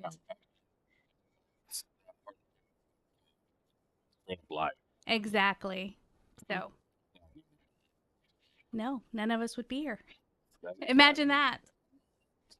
The ones that I think is more ridiculous is when they're like, "Well, I wish my mom would have," and I'm like, you realize you would not be here if mom had chosen other. I guess you could retroactively do it for her. Right.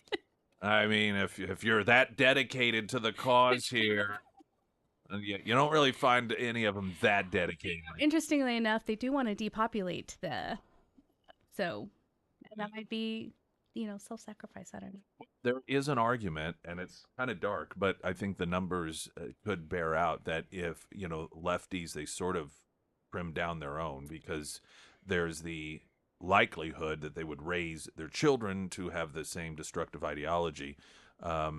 So instead of multiplying their ideology, they're actually cutting themselves off, which is horrible because it's the murder of their own children. But it just makes no sense. And, with the not being able to have babies, they have to go to traditional ways to get their babies. So they are shrinking for sure. Indeed. All right, Angela Romine, well, it's great to see you. Great to see you as always. I know it's probably a good chance I'll see you, and I'll wave to you as I'm packing up and walking out Friday at Scramblers. Yes, I do. You're always over there in that corner, and I'm like, oh, well, see you later. Have a great rest of your day. Thank you. You too, sir. Angela Romine, everyone. Springfield's Talk 1041. I'm Nick Reed.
I think today is the day Original Sin drops. This is the Alex Thompson, Jake Tapper book.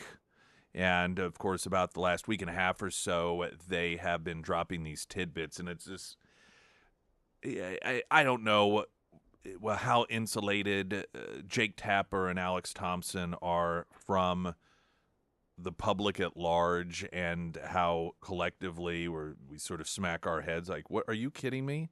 What, you were part of this, you know, and his portrayal, their portrayal as individuals that somehow are just revealing all this for the first time. I believe there was even an op-ed piece noting, as often these stories were written as, bombshell report from, none of these are bombshells.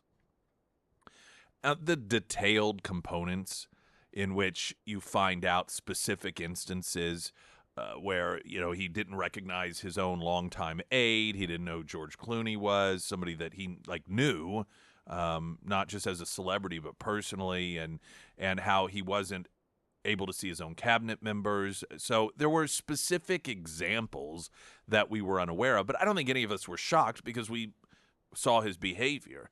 But then you have these two out there acting as if they're just revealing something to us for the first time, and to me, it says just as much about how dishonest, and immoral, and unethical they are as any of the people that they're trying to paint as dishonest and unethical.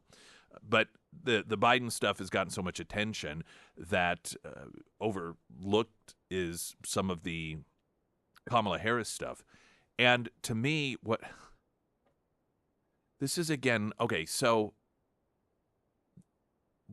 what we learn regarding Biden is that all of the people who were telling us Biden was sharp as a tack knew that that wasn't the case.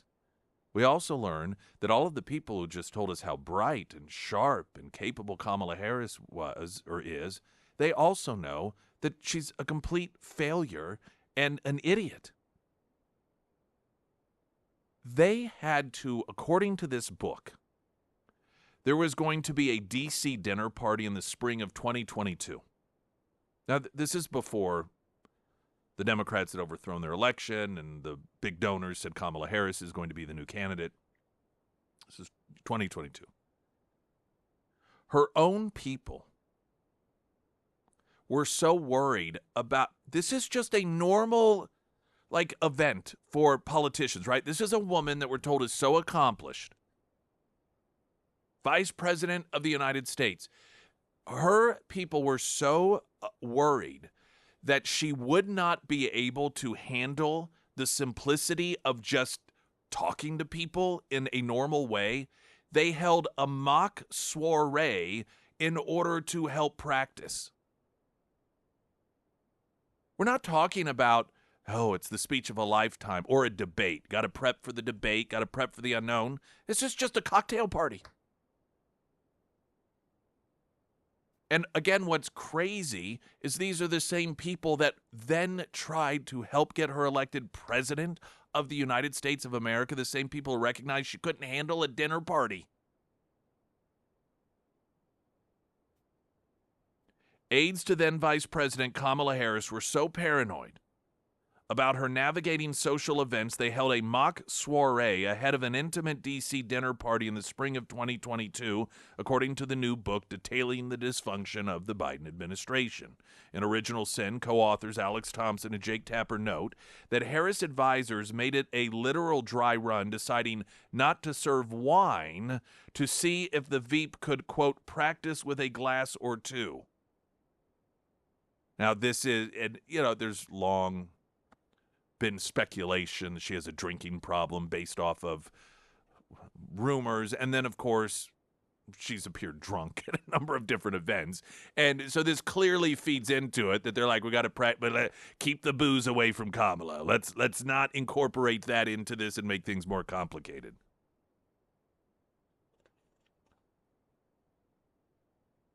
So the story here notes that there were no subsequent reports that things went awry. So in other words, the practice sessions apparently paid off for the dinner that Harris attended. It was at the home of media mogul David Bradley, whose portfolio includes ownership of National Journal and a partnership with the Atlantic magazine. However, Thompson and Tapper do detail frustrations with the VP among Biden loyalists, describing Kamala as a, quote, regular headache for the White House.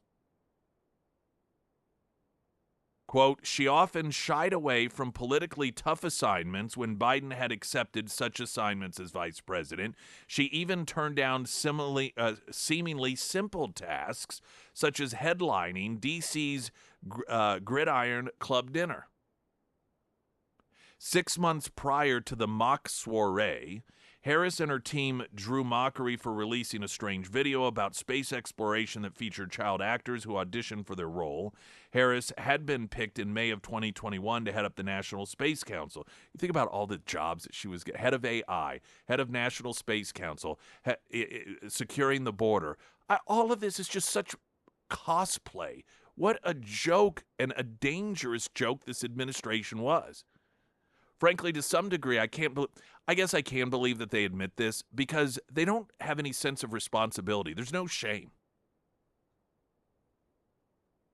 Yeah, it's like, yeah, this is just what happened. I mean, no integrity. So telling these stories after they're out of the administration, there's no embarrassment attached to it. There's no, I don't want to admit this. It's just, that's the way it is. Harris had, get this. Apparently, according to the book, part of the reason that she found what was considered to be the politically safe ground, she was this National Space Council. They thought, okay, this is politically safe. She can't screw this up. The book notes that she still found even that difficult to navigate, though she reportedly wasn't helped by aides who, quote, internally mixed up astrology and astronomy. These are the brain trusts, folks, that were running the White House. She had aides that didn't know the difference between astronomy and astrology. They thought she had apparently been put in charge of reading people's horoscopes.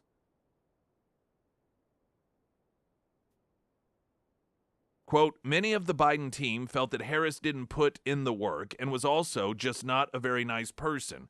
Several quietly expressed buyer's remorse. They should have picked Gretchen Whitmer as Biden's running mate in 2020, many said. Of course, Biden said he'd pick a woman of color, so that sort of painted him into a corner.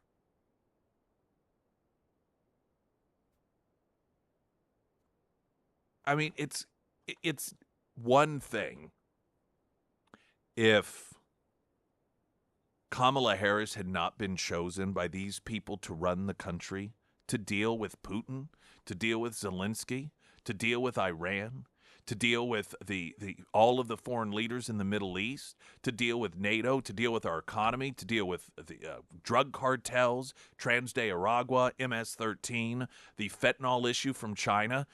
But this woman, her own people knew she was an idiot. Her own people knew she was so incapable of just standard talking to people in a normal fashion. They had to practice that. That is something that, you imagine a scenario where it's what was it, movie 40-Year-Old Virgin or something like that. I haven't seen that movie forever. Actually, I don't even know that I've seen it all the way through. But where you have somebody that is just so painfully socially awkward, and they're going to be in a social setting for the very first time in their life, and their friends are trying to help them by practicing how to just have a normal conversation with someone, how to not seem like a weirdo, how to not drink too much, how to just come off like a normal person. This was the vice president of the United States. Her own people were practicing this with her. And I don't know how those of you who still to this day wait for your orders from this political party, how does all of this fit in your mind? How do you trust this party?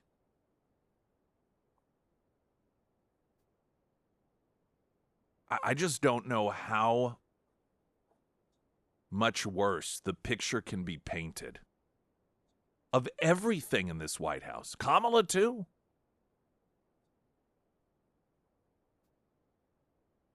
Bernie Sanders sat down and did an interview. We're going to play some of his audio coming up,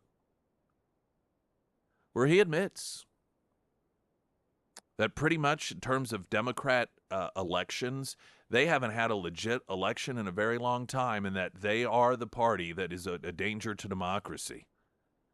I'll be very curious to see how much play and conversation this gets. We'll play some of the audio coming up here. Pyramid Roofing Company, talk and text line 447 KSGF. I'm Nick Reed.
And now a message from Sarah Myers. Oh my goodness, that is me. I'm going to tell you about Foreman Mechanical Heating and Air. Hot days are ahead of us. Yep, they'll be here before you know it. And you don't want to be stuck on the hottest day of the year with no AC. So now is the time to schedule that annual AC tune-up. And that's why I want to recommend Russell and his crew over at Foreman Mechanical Heating and Air. They do residential services, commercial services, and they also have a 24/7 emergency line because, emergencies don't stay in that 8 to 5 business hours. And if you're a person who suffers from allergies, Foreman, they also offer indoor air quality testing to just help you get breathing a little bit easier. So for all of those HVAC needs, remember Foreman Mechanical Heating and Air. You can check them out at foremanmechanical.com. And of course, you can find all of the contact information for Russell and the Foreman team under the Sarah's Endorsements tab at ksgf.com.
Springfield's Talk 1041, the First Alert forecast from Ozarks First meteorologist Tom Schmidt, sponsored by Wolfpack Cleaners, your residential and commercial cleaning professionals.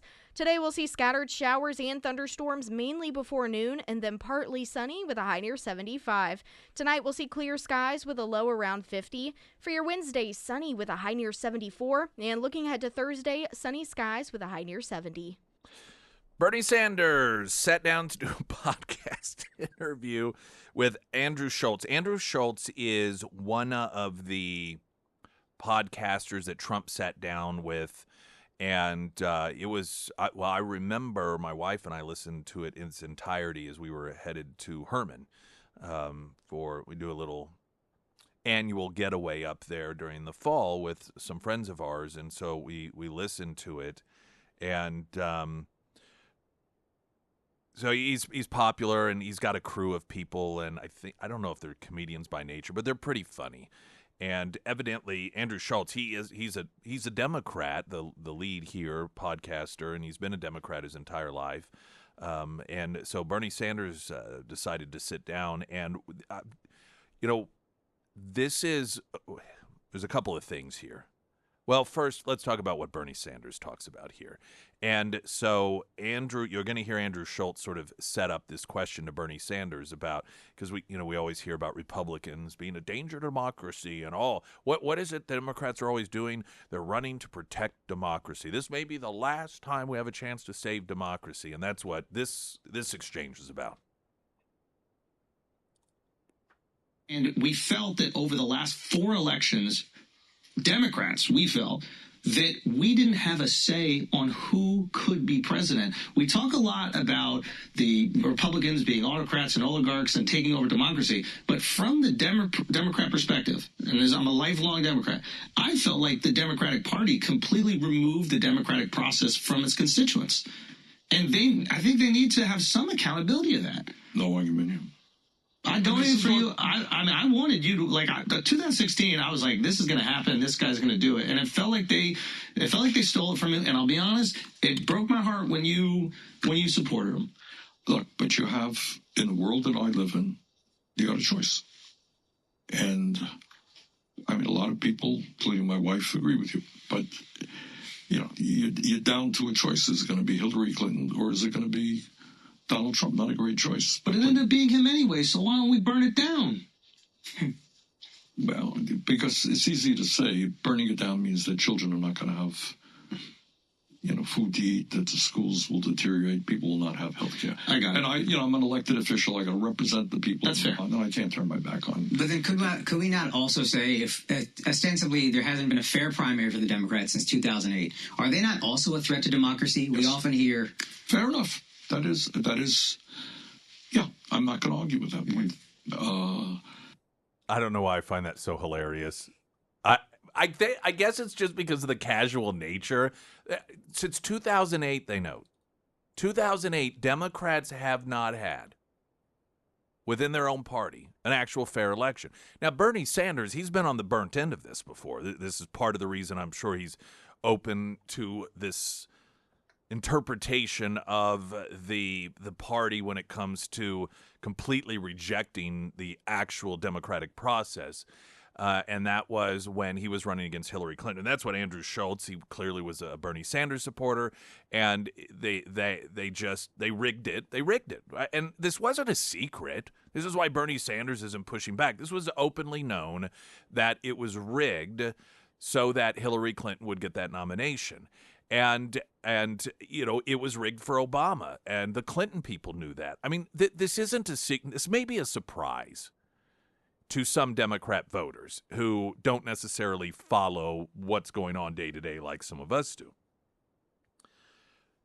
Andrew Schultz here clearly is somebody that has followed this stuff, and he probably awakened to it when he, as a supporter of Bernie Sanders, saw that process rigged for Hillary Clinton. By the way, this is where Tulsi Gabbard went sideways with Hillary Clinton, because Tulsi Gabbard was a Bernie Sanders delegate.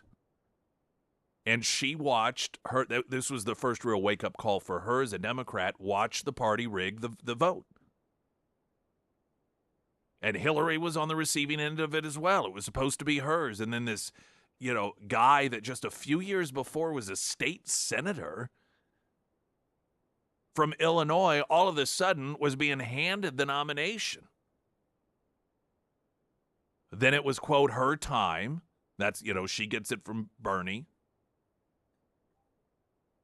And then, of course, Joe Biden. I mean, that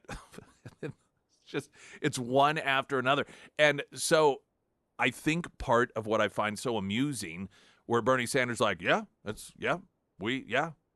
when it comes to democracy, we are not at all. We have not been the party of democracy. We are a danger to democracy in the way that we actually behave. And it's just because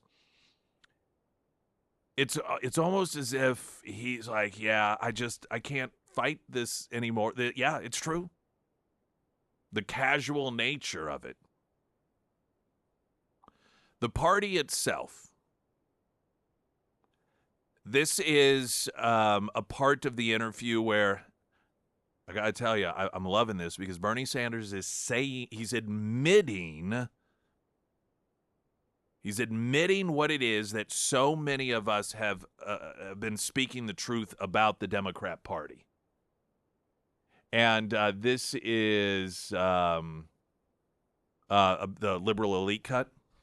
The hatred that we felt in 2016, 2020 from the Democratic establishment. I'll give you an example. We would do rallies and we had thousands of people, often young people of color coming out, working class people coming out. They were great, full of energy. Yeah. And then we go to Democratic Party events. And it'd be a few hundred people, mostly older, whiter, wealthier. And you saw the clash. And the establishment did not want to open the door. They hated the idea that all these people whose hands were a little bit dirty, who didn't have PhDs or weren't wealthy, imagine walking in. It's my party, man. You ain't getting in. Yes. We will fight you in the most ruthless ways that we can. And that's the struggle. Are they going to open the door, or are they prepared to lose elections, literally, and maintain the status quo? Go down with the Titanic. So, still to this day, media, Democrats openly talking about how is it that we lost the working class? How is it that Donald Trump, Bernie Sanders here is explaining that. It wasn't a one-time marketing snafu. It wasn't, we just had during the last election too much focus over here as opposed to there. Here Bernie Sanders is talking about, and he talked earlier about how in the interview, at some point, the Democrats realized that they could raise lots of money from billionaires and millionaires, and so they became the party of the rich and the elite. And the culture, and here he's talking, this is the culture of the Democrat Party, that there are the rich white elites. This is what you and I have been talking about, and Bernie Sanders admitting, and then this is the behind-the-scenes stuff, the minute that the working class people, I think you need to understand this. If you're one of these people who have your union, you're a blue-collar worker, you're a Democrat, and you think they're for the working, Bernie Sanders is telling you the truth about what that party thinks about you. And I know that's not easy to accept. It is a very, very difficult thing to accept that a political party that you have vouched for, a political party you have campaigned for, that you have voted for, that you've gotten on social media, put your reputation on the line for, that you have donated money for, or if you're a union member, some of your dues have gone for, that what Bernie Sanders is telling you, that party doesn't want you, that they do everything to keep you out the door, that they see you as dirty-handed, grubby people that are not part of who they are. And that is this moment he is speaking the absolute truth. There is one other revelation that in the conversation, the host of the podcast, Andrew Schultz, who again is a Democrat, and Bernie Sanders, in their conversation sort of stumble upon a bit of a deja vu, if you will. And it has to do with, I don't know if you remember Bernie Bros. That was a thing for a hot minute when Bernie Sanders, let me back up and give you the history if you don't remember. part of the way that the Democrats rigged the election process to hand it to Hillary Clinton was to start characterizing these younger guys who were supporters of Bernie Sanders as bad elements. They were the Bernie bros. They were sort of like the toxic masculinity. And so this is the discussion about the Bernie bros. We have a question we want to ask about what happened to you in 2016 with this Bernie Bros movement, where your followers are seeing they have a racism problem, a misogyny problem. Do you think that's a super PAC thing behind that? That was the Democratic establishment. That was the. Wow. Okay. That was just, they were sitting there. We had a lot of young people. We had people of color, and they create this kind of myth with the help of the corporate media and all that stuff. It's kind of interesting to that note is during this election, the podcast space, which the Democrats largely avoided, they feel had some influence in the election, and they started to label us the podcast bros and said that we were sexist and we were racist and bigoted. It's almost like it's the exact same strategy to get you out of there. Yeah, that's what the liberal elite China does. Yeah. Absolutely 100%. There are these moments, I've compared it to like Haley's comment, these rare occasions that do not happen that often. And for non-Democrat voters, particularly Republican voters, during an election cycle, that is when there is no heir apparent Democrat to get the nomination. And so you have a lot of Democrats that are battling for it. And since 2008, the party that is trying to rig the system for the person that they want to have it. And these moments are rare because Democrats utilize the tactics that they usually use on Republicans on each other. Call them racist. Call them look at what was the big attack on Joe Biden when he was leading the pack. Who led the charge that he was a racist? Kamala Harris. And, Michael Bloomberg, rich billionaire trying to buy an election. And so it is these few brief moments in time that Republicans get to watch Democrats sort of tear each other apart and be the recipients of the tactics that Republicans are always a recipient of. And here they're talking about it. You can hear the moment that this realization occurs as they are talking about what, back in 2016, we were the Bernie bros, and here we're Democrats, and we were being accused of being racist. We were being accused of being misogynistic. We were being accused of all these horrible things. And Bernie Sanders, yeah, that's the Democrat Party. That's what we do. But he happened to be on the receiving end of it because the party decided Hillary Clinton was going to be the nominee. And so it's like, oh, wait a minute now. That's what they said about podcasters, because even though the podcasters weren't supportive of Trump, he was benefiting from being treated fairly on the podcast. And hearing a Democrat, this is very positive. It really is. Verbally recognize, well, wait a minute, it's almost as if the tactics that they were using against podcasters, which they happen to be, and it's an interesting scenario for them to be in, because here they were being accused of these things as left-wing Bernie Sanders supporters, and then they were being accused of the same thing, but they weren't even supportive of Trump. They just gave him a fair shake in the interviews, and because that was seen as helping him, that they were being accused of the same thing. And they recognize, it's almost as if this is just a tactic. It's almost as if when the Democrat Party calls someone racist, calls someone misogynistic, calls someone Hitler, calls someone a Nazi, calls someone anti-science, calls someone you hate the poor, calls someone all these names, it's meaningless other than just to try to tear them down so that we can get power. Now, people like to say that Bernie Sanders, at least he's always genuine and authentic. He is when it benefits him. There are plenty of times that he's full of crap. But this happens to be one of those instances, and what benefit I don't know if he's just been, he sees this as, he was asked, are you going to run for president? He's like, I think I've run my last election. And I believe, he's like, I'm 83 years old.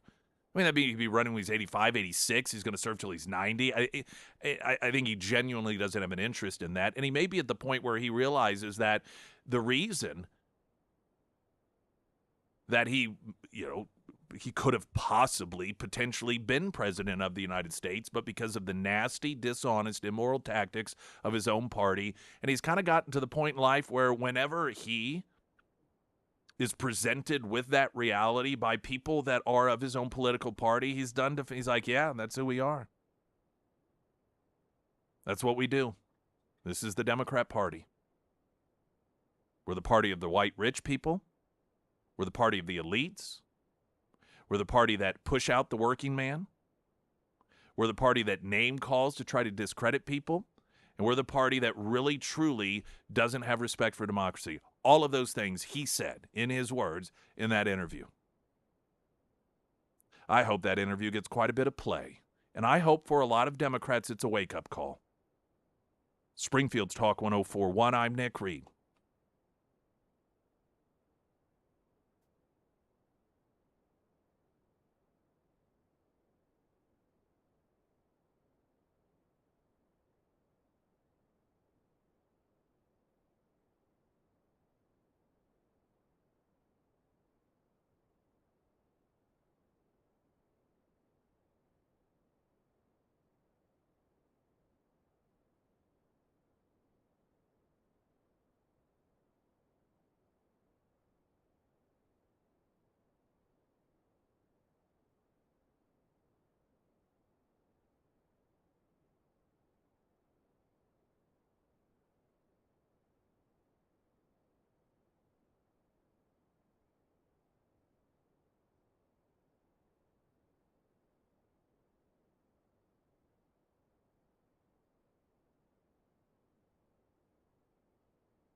Oh, I have some Hillary Clinton stuff. Oh, it just really got to hardly anything today.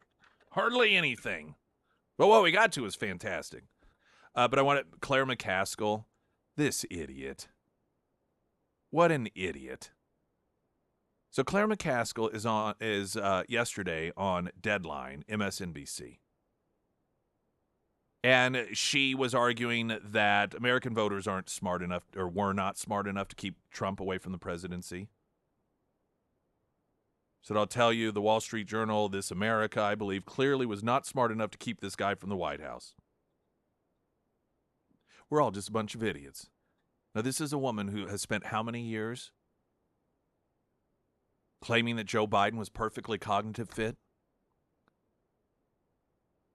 That he was just the most honest guy ever, and all he did was love his family, and that all of this money being funneled from foreign countries for no work whatsoever that could be identified, and going through LLCs and landing in bank accounts of 11 different Biden family members, that was just nothing. No, there's nothing wrong with that at all. These people, I try to identify. I try to think, what if I were in that situation? And I guess it's just because if I'm ever incorrect, just about, so honestly incorrect, I get embarrassed. You know, that physical embarrassment feeling. I get that way. So I go to great lengths to do everything I can to make sure that the information that I have is accurate. And that the opinions I form, though they may be incorrect, they are at least anchored in accuracy and truth.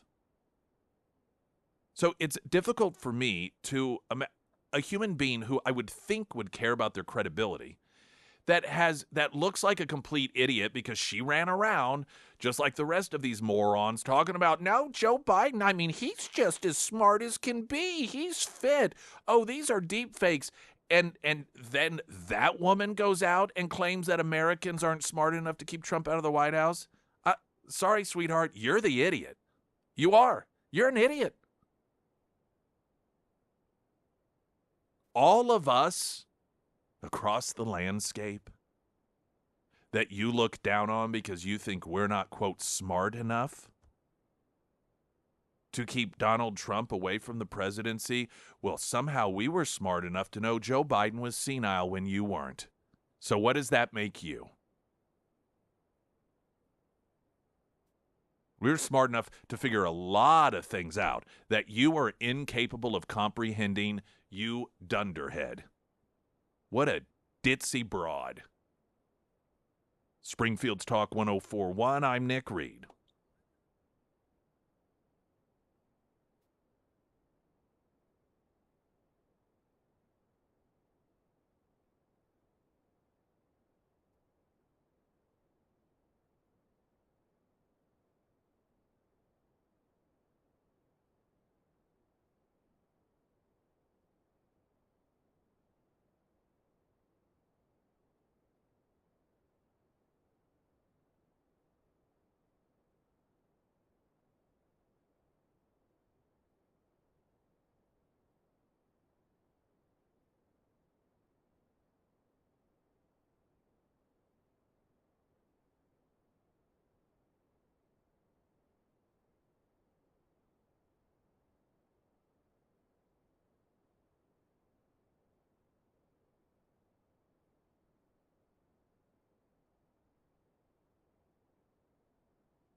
Emily Johnson, House Theory Realty. It's always great and to your benefit when you have a friend who has the hookup, right?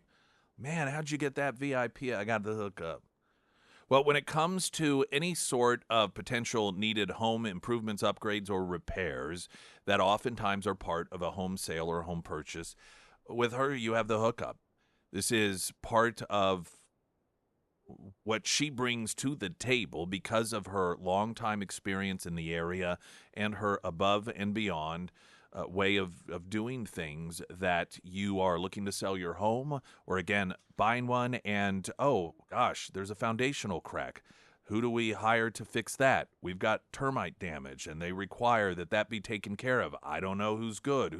She has all of those contacts. And, in fact, many of the reviews that you read involve people that say she actually got all that set up for us. And that's the level of service. It's above what you're going to get with most realtors. It is premier. It is the best. Emily Johnson, House Theory Realty. There's been a lot of coverage of the tornado, and I believe there's a number of deaths in the St. Louis area, and cleanup is still going on there. And part of what a lot of people are saying was the problem and potentially led to deaths is the fact that in certain areas, the sirens did not go off.